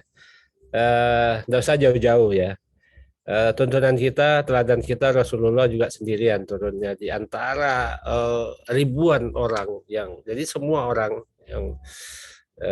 yang mencerca, mencela, mengini dan sebagainya. Yang penting keteladanan dari beliau yang kita ini jangan pernah surut bagi yang sudah menyadari gitu ya. Nah, insya Allah itu akan menjadi inspirasi bagi yang belum sepenuhnya menyadari. Sebetulnya mungkin sudah mulai gitu, tetapi karena berbagai kepentingan terutama kepala sekolah gitu ya. Ada ketakutan misalnya bahwa nanti kalau berbeda dengan pejabat yang di atasnya terus gimana, dan itu ya itu masih mewarnai gitu ya. Tapi kalau kepala sekolah yang ada di ruangan ini, saya pikir itu kepala sekolah yang sudah sudah mantap hatinya untuk hijrah nih, termasuk nih Pak Bahar nih. Jadi Pak Bahar, kami ketemu bulan puasa kemarin gitu, jadi sempat diskusi sedikit ya. Jadi itulah bahwa melalui asosiasi pendidik perspektif anak ini kita konsisten, Bu. Kita konsisten, tidak menurunkan semangat kita apapun yang terjadi, karena ini sebetulnya proses dalam tanda kutip ya, pertobatan sistem pendidikan kita. Karena ini datang sendiri juga dari Pak Menteri kita, Mas Menteri kita. Kan kami kemarin sempat berdialog, bertanya, banyak pertanyaan dari publik. Ketika terjadi pergantian pimpinan di tahun depan, apakah program-program seperti ini bisa berjalan dengan baik, kan? Nah, Pak Menterinya balik ke kita. Seberapa jauh Bapak-bapak, Ibu-ibu, Anda semua yang berkecimpung di dunia pendidikan ini, termasuk yang di kementerian ini, ya, yang memang mengkhususkan diri untuk bergerak di bidang pendidikan, itu tetap konsisten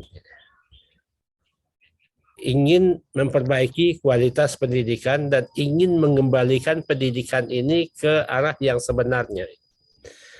Karena ini sebetulnya bukan hal baru sungguhnya bagi kita. Bagaimana kita harus betul-betul berpihak kepada anak, itu yang dipesankan oleh Bapak Pendidikan kita, Bapak Ki Hajar Dewantoro sebetulnya. Dengan istilah merdeka ini, kurikulum merdeka belajar ini kan sebetulnya realisasi dari pemikiran-pemikiran beliau. Artinya beliau itu sudah memberikan bekal yang cukup kepada kita sebetulnya untuk mendidik anak-anak ini. Hanya saja tidak tahu ini, mungkin nanti Pak Pri bisa menambahkan juga, tidak tahu kenapa ketika Indonesia merdeka, pikiran-pikiran emas yang dilontarkan oleh Pak Ki Hajar Dewantara itu tidak sepenuhnya dipahami oleh penyelenggara pendidikan menurut itu. Sehingga implementasi pengelolaan secara birokrasi di dunia pendidikan itu tidak sepenuhnya mencerminkan gagasan, pemikiran, filosofi dari Ki Hajar Dewantara. Kalau saya cermati ya, kalau kita coba baca 2 buku Pak Ki Hajar Dewantara itu, dan beliau telah melontarkan itu sejak sebelum Indonesia merdeka, dengan begitu semangat dan penuh perjuangan beliau itu mengemukakan gagasan-gagasan itu yang pada waktu itu jelas-jelas bertentangan dengan pemerintah kolonial Belanda sebetulnya. Karena yang beliau ingin ubah itu adalah sistem pendidikan yang diterapkan oleh pemerintah kolonial Belanda, yang membuat kategori-kategori pendidikan, ini ada sekolah rakyat untuk rakyat jelata, kemudian sekolah tertentu, dan konsep sekolah unggulan, sekolah itu tuh sebetulnya turunan dari situ. Nah, dan seleksi masuk ke sekolah itu juga turunan dari situ sebetulnya. Jadi sekolah itu menjadi eksklusif. Nah, akhirnya sekolah itu tidak bisa berpihak sepenuhnya kepada anak. Nah, ini yang dibongkar oleh Ki Hajar dengan salah satu statementnya yang menarik adalah bahwa tumbuh kembangnya anak itu di luar kecakapan dan kehendak kita kaum pendidik.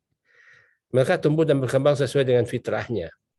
Untuk itu, kemerdekaan berpikir seharusnya kita berikan kepada anak-anak itu. Jangan selalu dipelopori atau disuruh mengakui pendapat orang lain, tetapi berikanlah ruang yang cukup bagi mereka untuk mengolah pikirnya, mengolah hatinya, mengolah karsanya, mengolah raganya, dan seterusnya. Dan begitu hebatnya pemikiran beliau itu, dan beliau berangkat dari kondisi bangsa Indonesia yang ingin merdeka secara lahir dan batin. Jadi kuncinya di situ, pendidikan adalah upaya kita untuk memerdekakan manusia secara lahir dan batin. Sehingga yang menjadi fokus bagi kita sebetulnya adalah pelayanan kepada anak, sehingga anak itu menjadi merdeka dia. Agar anak merdeka, guru juga harus merdeka berkreasi. Nah, ini pemikiran Ki Hajar. Nah, ini yang ditangkap oleh pimpinan kita, Pak Menteri, bahwa ternyata kalau dipotret pelaksanaan pendidikan kita sampai saat ini, kita belum sepenuhnya membuat pendidikan itu merdeka. Kita belum sepenuhnya membuat anak itu merdeka. Kita belum sepenuhnya membuat guru itu merdeka. Dan juga kita belum sepenuhnya membuat kepala sekolah itu merdeka. Nah, jadi secara ini sistem ya, kurikulum merdeka ini intinya sebetulnya mengembalikan kewenangan itu kepada guru, kepada kepala sekolah sepenuhnya. Kewenangan untuk menetapkan apa yang terbaik bagi anak muridnya, sesuai dengan kondisinya, sesuai dengan kebutuhan muridnya. Itu yang selama ini yang tidak dimiliki oleh guru. Mungkin Bu Woro merasakan bahwa sebagai guru, kita seolah-olah tidak punya kewenangan apa-apa, kecuali hanya menerapkan instruksi dengan format-format yang seperti itu, bahkan sampai RPP pun harus didikte kalimatnya melalui diskusi anak mampu ini harus sama dari Sabang sampai Merauke gitu kan. Kemudian materinya juga yang disampaikan dari Sabang sampai Merauke juga sama. Jadi kalau hari itu belajar pecahan di kurikulum minggu itu, semua dari Sabang sampai Merauke pecahan dengan waktu yang sama, semuanya sama waktunya. Kalau 2 jam ya 2 jam, sudah selesai 2 jam dari Sabang sampai Merauke. Jadi tidak mempertimbangkan sama sekali bahwa anak di daerah tertentu butuh waktu 3 jam, 4 jam untuk itu. Jadi akhirnya makanya kita dengan sekarang ini tidak lagi mengunci alokasi waktu per minggu, tapi per tahun. Silakan guru mengelola gitu, dengan sebaik-baiknya, gitu kan. Kemudian asesmen. Selama ini asesmen itu sama, serentak. Misalnya ulangan harian serentak, ulangan ada lagi ulangan ujian nasional. Kemudian ada lagi ulangan umum bersama di tingkat kabupaten, apa dan sebagainya. Dan soalnya di drop dan sebagainya. Nah, akhirnya anak-anak kita itu dari Sabang sampai Merauke mendapat materi yang sama, dengan waktu yang sama, dengan frekuensi asesmen yang sama, dengan instrumen asesmen yang sama, dan tujuan akhir yang sama. Apa itu? Nilai rata-rata tinggi. Semuanya dari Sabang sampai Merauke. Nah, untuk mendapatkan pendidikan yang lebih bagus di atasnya, nilainya harus bagus. Maka dibagus-baguskanlah nilainya gitu. Sehingga kalau masuk ke perguruan tinggi itu dari hasil informasi dari perguruan tinggi itu, jadi anak-anak yang diajukan untuk undangan itu nilainya di atas 90 semua, dan grafiknya dari kelas 1 itu naik terus semua. Nah, itu aneh, itu nggak mungkin itu terjadi di dunia pendidikan, itu harusnya. Nah, berarti itu pasti ada manipulasi gitu. Iya. Kalau manipulasi itu sudah terjadi sekecil apapun di dunia pendidikan, maka jadilah bangsa itu bangsa yang manipulatif. Iya. Nah, sekarang pertanyaannya gitu kan kepada kita semua di sini, masihkah kita ikut berkontribusi membangun bangsa yang manipulatif? Iya. Gitu, Nah, Pak. kalau kita masih ingin berkontribusi, lanjutkan itu. Jadi kalau kita ingin berkontribusi gitu ya, untuk menjadi bagian dari membangun bangsa yang manipulatif, lanjutkan cara yang seperti itu. Nah, tapi kalau tidak ingin menjadi bahagian dari bangsa yang membangun bangsa yang manipulatif, gitu kan, stop. Itu hari ini juga, dan mulai stop dari diri kita, dan kita konsisten gitu ya. Jadi jawaban Pak Menteri ketika kami tanya itu gitu kan, itu bergantung Anda semua. Sepanjang Anda berkomitmen telah menemukan akar persoalannya dan sudah menemukan cara untuk memulainya, memperbaikinya, ya sudah konsisten. Begitu datang menteri baru, nanti jangan yes man Anda itu katanya, langsung bahwa ini sudah pilihan kita, ini sudah ini kita ingin memperbaiki bangsa ini, maka kita konsisten itu, dan menteri yang baru itu yang harus ngikut kita gitu katanya. Jadi betul. Yap. Ya, ini juga di lapangan sekarang Pak Zul, banyak pertanyaan dengan teman-teman. Sekarang itu kan ada sekolah penggerak. Ya. Apa bedanya katanya dulu sekolah unggulan, sekolah rujukan, bahkan sekolah-sekolah sekarang yang sudah jadi sekolah penggerak itu seakan-akan dialah sekolah segalanya gitu. Dia Full power, gimana full gitu. power. Ya. Sama halnya dengan guru penggerak. Jadi guru penggerak, banyak di antara guru-guru penggerak itu sebagai kayak gimana gitu. Kayak seakan-akan dia apalagi dijanji jadi kepala sekolah. Jadi mereka ogah-ogahan untuk bekerja di sekolah gitu. Nah ini jadi problem lagi Pak di lapangan ini. Jadi Pak Zul mungkin setiap hari ketemu Pak Menteri ini perlu diluruskan. Mohon izin menambahkan yang disampaikan Pak Zul boleh Pak? Ya. Ya, silakan. Jadi terkait yang tadi yang nilai rapot tinggi-tinggian itu Pak Zul, kan ini ada jalur prestasi nih Pak Zul. Di dalam jalur-jalur PPDB itu jalur-jalur prestasi. Itu kepala sekolah SMA negeri itu menyatakan ini gimana murid-murid SMP negeri kok nggak ada yang masuk, kok banyak masuk SMP swasta ini. Nah itu kan indikasi yang kami khawatirkan manipulatif nilai benar-benar dihalalkan gitu loh. Sehingga sekolah-sekolah yang kita berjalan sesuai proses itu menjadi terkalahkan di jalur prestasi rapot itu tadi gitu Pak Zul. Nah ini problematika nih. Menurut saya Pak Zul. Mungkin gini, prestasi dalam artian itu kan ditentukan oleh sertifikat ya tertentu ya. Jadi tidak misalnya makanya sekolah-sekolah di apa namanya SD, SMP, SMA itu dorong anak itu untuk berkarya dan berikan penghargaan apresiasi terhadap karyanya itu, dan itu prestasi mereka gitu kan, apapun. Nah itu pasti ada cara, jadi itu bisa sah itu.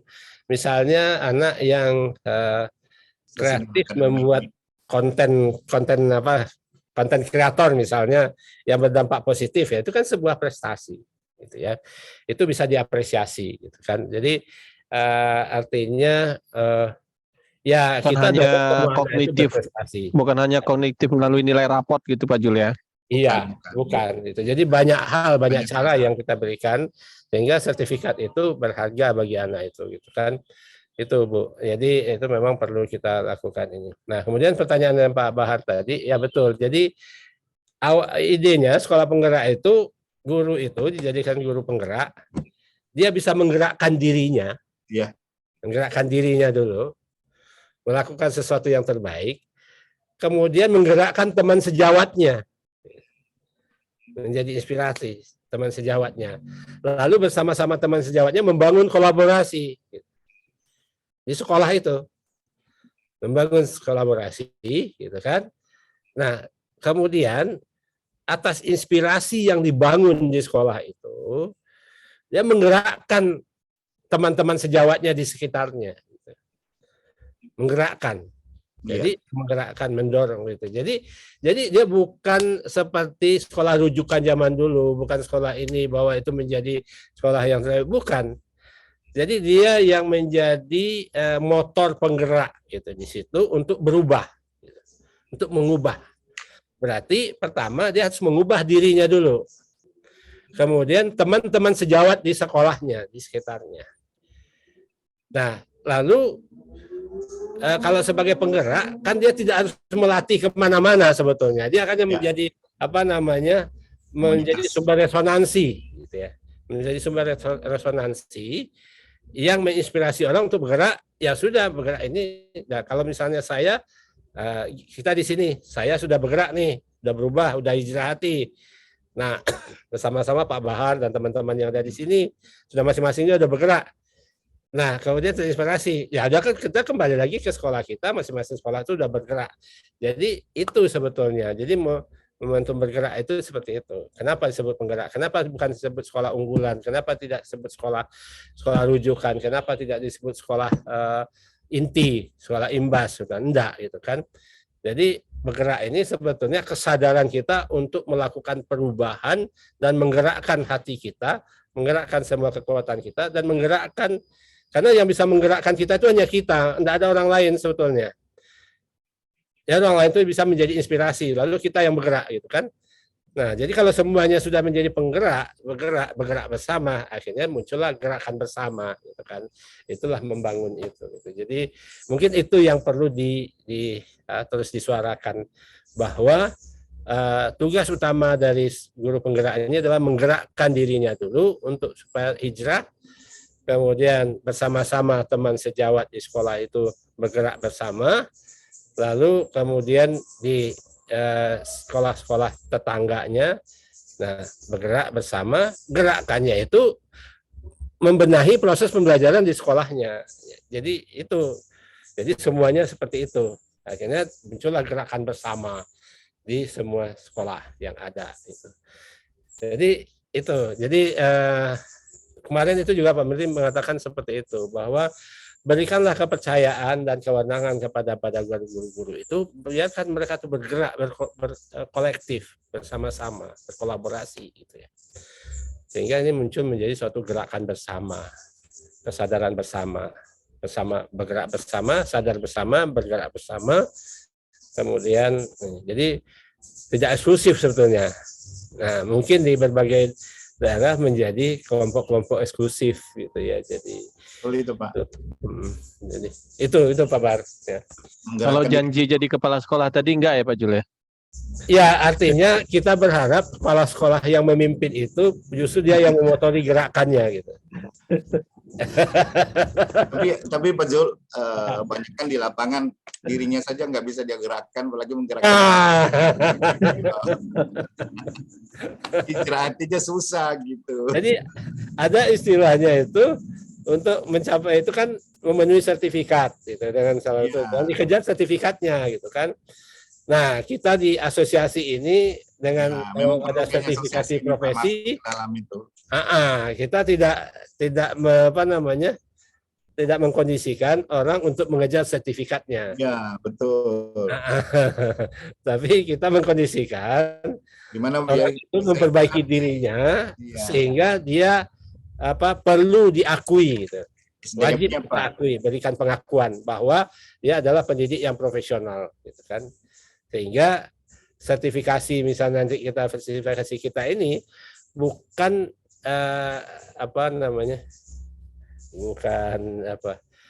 bukan sertifikatnya, tetapi itu pengakuan terhadap profesi dia, keahlian dia, sehingga diberikan sertifikat, dan sertifikat itu berlaku dimanapun. Kalau orang punya sertifikat itu berarti itu sudah menunjukkan bahwa dirinya betul-betul tersertifikasi dalam hal kemampuan itu, gitu kan. Sehingga, jadi selama ini mungkin yang dikejar itu sertifikat seperti itu.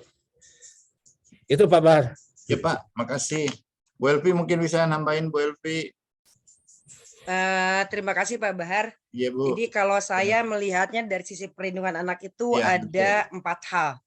Yang pertama ini tentu saja bicara hijrah hati, bicara hidayah ya Pak, dan bicara kerja keras. Karena untuk yang mendapat hidayah pun artinya dia sudah siap untuk bekerja keras, karena penyakit di dunia pendidikan kita sudah kronis. Jadi bukan karena dampaknya sudah kita panen sekarang anak-anak dengan segala perilakunya yang kita selalu mengeluh tentang itu. Jadi ada 4 pintu masuk dari kita berbicara bagaimana kita mengubah dunia pendidikan menjadi lebih menyenangkan dan berperspektif anak. Yang pertama adalah kita berbicara kepada anaknya, Bu Woro. Anaknya dikuatkan, kita bentuk peer educator. Dan yang berikutnya adalah guru. Guru mulai dari diri sendiri, mulai dari yang mau saja. Maka membentuk kelas ramah anak. Di kelas ramah anak itulah kita membuat beredukator dari anak-anak yang ada di kelas itu. Jadi mulai dari kelas yang kita kelola sendiri. Dan ini akan menjadi teladan untuk lainnya. Untuk meneladani perlu hijrah hati juga, perlu hidayah juga. Jadi tapi tetap berjalan peneladanan itu, memperlihatkan kepada guru-guru lain bahwa ini akan membuat anak senang, guru tenang, orang tua bahagia. Nah, jadi ya tadi anak dikuatkan mulai dari guru itu sendiri dengan membentuk kelas ramah anak dan menjadi teladan bagi guru-guru lain, dan yang poin satu lagi adalah pilar orang tua benar-benar dilibatkan sejak membuat. Kalau di satuan pendidikan tata tertibnya belum diubah, tidak masalah. Bentuk tata tertib baru di per kelas. orang tua benar-benar dilibatkan untuk membuat tata tertib di kelas. Itu yang akan menjadi acuan tata tertib untuk mencari solusi masalah di kelas tadi. Jadi mulai dari kelas ramah anak.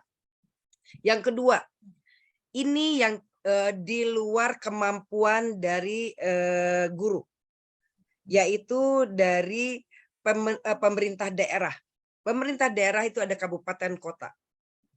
Pemerintah daerah kabupaten kota mempunyai tugas untuk melakukan pendampingan dan penguatan kepada satuan pendidikan, itu tugasnya. Itu ada di PP 78 2021. Provinsi mempunyai tugas pembinaan kepada kabupaten kota. Dan satu lagi adalah pusat. Jadi dari pemerintah. Pemerintah itu dari kabupaten kota, provinsi, dan pusat. Pusat siapa? Yang mereka adalah pengampu dari lembaga pendidikan. Siapa? Kemendikbud, Kemenak. Kemenak kami sudah dorong melalui surat edaran karena Kemenak itu adalah mereka vertikal. Kami dorong dengan surat edaran agar mampu mendorong madrasah-madrasah melakukan penguatan ramah anaknya. Nah, Kemendikbud yang belum. Kemendikbud tidak vertikal, menjadi agak tantangannya lebih dari Kemenak. Nah, jadi Bapak Ibu sekalian, ini yang Pak Zul kami berharap bisa mengawal Kemendikbud ini menjadi, saya pada waktu kami berdiskusi terakhir sebelum waktu bulan puasa di Cilogor, kita berbicara bahwa salah satu daya dorong utama untuk mendaratkan ramah anak ini adalah Kemendikbud, karena Kemendikbud ini menjadi patron dari baik itu dari kurikulum maupun dari kebijakan-kebijakan pendidikan lainnya. Nah, Kemendikbud, dibenahi Kemendikbud. Siapa yang membenahi? Tentu saja dari pemerintah. Jadi yang berikutnya adalah Kemendikbud memastikan bahwa dalam RUU Sisdiknas akan masuk tujuan pendidikan sesungguhnya. Akan masuk pola-pola untuk melakukan pembenahan di sistem pendidikan yang tadi hijrah hati tadi harus masuk. Jadi pembenahan dan memastikan bahwa perspektif anak ini masuk di RUU Sisdiknas adalah tugas utama Kemendikbud sebagai pengampu penanggung jawab untuk RUU Sisdiknas ini, dan kami siap untuk memberikan masukan. Yang berikutnya adalah bagaimana memastikan ini Indonesia ini kan kalau tidak dipaksa dia tidak bergerak.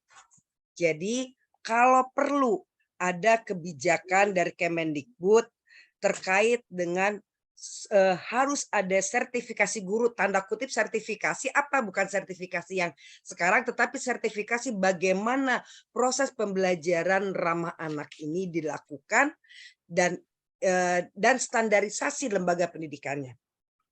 Ini yang harus didorong oleh kita semua, khususnya oleh Kemendikbud. Asosiasi ini bisa memberikan masukan kepada Kemendikbud agar sertifikasi guru terkait dengan guru yang berperspektif anak ini menjadi menjadi kewajiban, dan standarisasi lembaga pendidikan untuk mematuhi atau menjalankan prinsip-prinsip dari perlindungan anak ini menjadi persyaratan juga. Jadi 4 hal itu yang menurut saya memang menjadi PR tidak hanya bagi Bu Woro, tidak hanya bagi satuan pendidikan yang dikelola oleh Bu Woro, tidak. Ini adalah PR kita semua Bu Woro, karena dunia pendidikan kita sudah tadi, kalau kanker itu sudah stadium 4. Sehingga pengobatannya memerlukan jangka waktu lebih panjang lagi, dan jika kita masih tetap seperti itu maka kita akan menjadi kolaps. Kita hanya akan menghasilkan anak-anak yang pintar secara akademis, tetapi hampa hatinya, gersang hatinya, sehingga akan lebih banyak orang-orang bermasalah di kemudian hari. Jadi saya ulangi, mulai dari kelas ramah anak, di gurunya sendiri membuat tata tertib di kelas ramah anak, anaknya menjadi peer educator untuk anak-anak lainnya, kelas itu menjadi teladan, dan orang tua dilibatkan dalam semua proses itu, dilibatkan dan bertanggung jawab dalam proses pendidikan. Jadi bukan hanya dilibatkan waktu hanya rapat setahun 2 kali, tidak. Tapi dalam kesehariannya dilibatkan, ada komunikasi aktif antara orang tua dan guru atau wali kelas. Sehingga di satuan pendidikan, di unit penanganan kasus di satuan pendidikan, orang tua harus berperan penting di situ.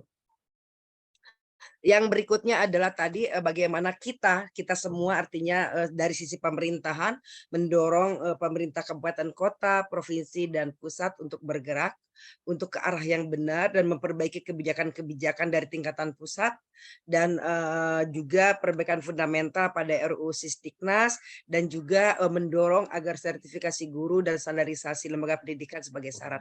Saya pikir itu jika kita semua bisa melakukannya tidak mudah. Bu Woro tahu persis papan nama sebagai landasan mau sudah ada, tetapi pemampuannya oleh kabupaten kota itu sangat lambat karena proses pemampuan itu harus terkawal oleh kabupaten kota. Proses maunya sendiri oleh terkawal dan proses pemampuannya ini yang kerja kerasnya di sana. Dan jika kabupaten kota tidak bergerak, ayo mulai dari diri sendiri. Saya pikir itu Bu Woro dan Bapak Ibu sekalian untuk sekedar motivasi, tetapi memang saya berharap bahwa kita dengan tantangan ini kita tidak akan mundur karena inilah tantangan sesungguhnya untuk memperlihatkan kualitas kita sebagai manusia yang mempunyai. Kita di dunia ini mau ngapain sih? Sebenarnya kita di dunia ini punya tugas. Inilah saya pikir dengan penanda-penanda dari Allah Subhanahu wa Ta'ala. Salah satunya adalah ini, saya pikir itu Bu barangkali menyelamatkan anak-anak. Terima kasih Bu Woro. Ya. Saya dulu 5 tahun di SMP 28, saat ini sudah standarisasi SRA dari sekarang proses. Sekarang saya 2 minggu pindah ke SMP 5. Saya mau didampingi lagi ya Bu Elvi. Iya Ibu, ya monggo Bu. Terima kasih termasuk Pak Zul, Bu Elvi dan semuanya, Pak Bahar. Ya, terima kasih Bu. Terima kasih Bu. Assalamualaikum. Assalamualaikum Bu Elvi dan Pak Zul atas ilmunya hari ini yang luar biasa sekali, yang mungkin hanya Allah yang balasnya. Bu Bekti, ada yang mau disampaikan Bu Bekti? Bu Bekti nangis loh Bu, dengar Pak Zul dan Bu Elvi cerita tentang pendidikan. Peluk dari jauh Bu Bekti. Iya, peluk dari jauh. Iya. Ya, terima kasih banyak Bu Elvi, Pak Zul. Ya, hari ini sepertinya kita sederhana banget gitu, tapi rasanya ya luar biasa. Luar biasa dari sisi bagaimana kita bisa merubah hati kita, dan insya Allah saya sangat berharap sekali bahwa asosiasi ini bisa diizinkan oleh Allah untuk terus bergerak. Itu saja apa yang saya harapkan dengan Bapak Ibu semuanya yang hari ini hadir sebagai komitmennya untuk sebagai pendamping anak-anak kita, sebagai pemerhati anak-anak kita, dan sebagai pejuang bagi anak-anak kita. Karena sekali lagi kalau saya ditanya, selalu saya bilang bahwa generasi kita sekarang tidak baik-baik saja.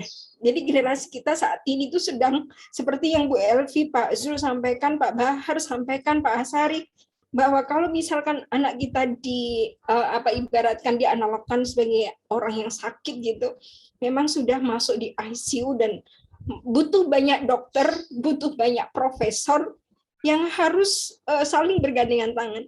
Itu saja Pak Bahar, terima kasih banyak. Ya, kasih Bu, nanti Bu tambah nangis, aku jadi nangis juga.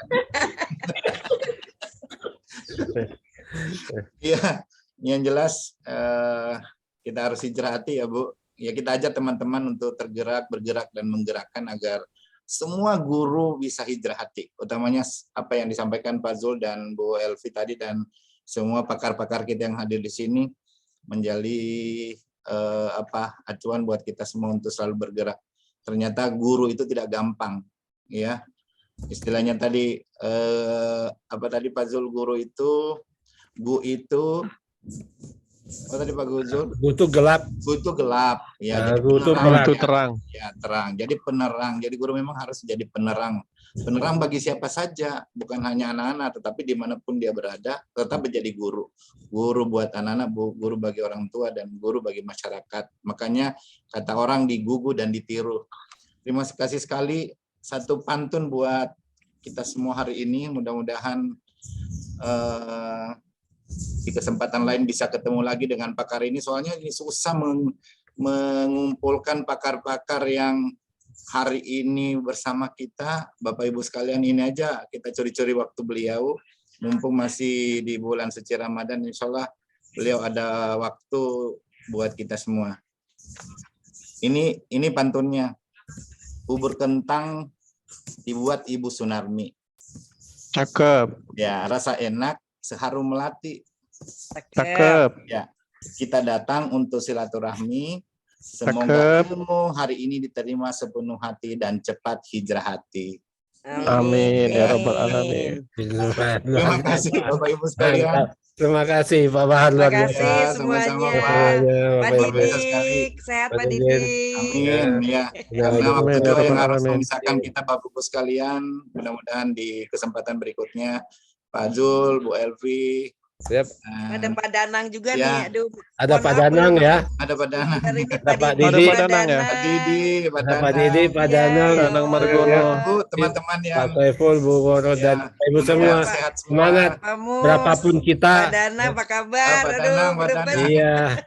Baju Pak PGRI Danang. Pak Danang mau 2 miliar Pak Danang. Pak Didi, Iya. barangkali ada Bisa sepatah dibuka dua patah semua, kata Bapak yang Ibu, ingin mic-nya. disampaikan. Pak Didi. Ya, Pak Didi, terakhir Pak Didi. Silakan Pak. Pak. Pak Didi. Nah, Pak Didi. Oke, baik. Sebetulnya saya tadi sudah resen, tapi buka nggak bisa. Iya kan. Intinya saya Buka tidak juga. termasuk yang pesimis, saya tetap optimis. Siap. Weh, Mantap sambat. Pak Didi. Saya optimis tidak semua anak seperti yang dibilang Bu Bekti tidak baik-baik saja. Semua anak sejak kurikulum 7594 Kurikulum apa aja dah. semuanya Ya. punya kelebihan, Ya. Pak. Ya. Tidak usah saling menyalahkan. Ya. Harapan saya satu. Di Kemen PPA Bu yang digerakkan oleh Bu Elvi ini harus tetap konsisten bagaimana SRA ini bisa terus bisa mampu dan maju. Ya. Dan bersinergi dengan Kemendikbud, yang Kemendikbud harapannya programnya tidak membuat yang di lapangan itu menjadi Berbeda. kadang-kadang bingung, Pak. Ya. Di Puspeka itu ada program yang luar biasa yang tidak terpotret di sini misalnya. Jadi yang di lapangan kadang-kadang berbenturan, termasuk berbenturan dengan kepentingan secara politis. Ya, di kabupaten kota itu secara politis juga ada program-program dari bupati dan wali kotanya yang juga harus kita ikuti. Tapi kita optimis tetap yang terbaik untuk anak. Terima kasih, matur nuwun. Assalamualaikum warahmatullahi wabarakatuh. Waalaikumsalam warahmatullahi wabarakatuh. Waalaikumsalam warahmatullahi wabarakatuh. Izin Bapak Ibu Buktinya dari Pak Didi. Ya, ternyata Pak Danang. ini tadi juga hadir Pak Arya yang dulu di Bindikel itu Pak Sol, Bu Elvi. Oh iya. Tadi di ruangan kita ini, alhamdulillah beliaunya juga ingin gabung di asosiasi kita. Semoga Alhamdulillah. Ya. Iya, oke. Ya. Pak Danang mau ngomong Pak Danang. Pak Danang. Satu kata buat Pak Danang. Pak Brother Danang mau curhat? Curhat pakai password, curhat Mak. Terima kasih, Brother, Bu Bekti, Pak Azul, yang luar biasa buku-bukunya, kemudian Bu Elvi. Lama tidak ketika di grup saya tidak bisa bersama Bu Elvi. Maupun minta maaf. Bapak Ibu, untuk SRA, kurikulum Merdeka Belajar itu sungguhnya kemenangan sekolah ramah anak. Ya. Karena itu, ketika tadi Bu Elvi menceritakan guru perlu ini di kementerian perlu ada sertifikasi tentang guru yang berperspektif ramah anak, ini sudah ada, yakni di guru penggerak. Guru penggerak di sana dibelajarkan bagaimana pembelajaran yang mengakomodir seluruh perbedaan anak. 32 anak membelajarkannya bagaimana, anak yang kinestetik bagaimana, anak yang verbal bagaimana, yang auditori bagaimana, itu sudah diajarkan lewat pembelajaran berdiferensiasi. Itu sebuah paradigma pembelajaran yang baru di sana.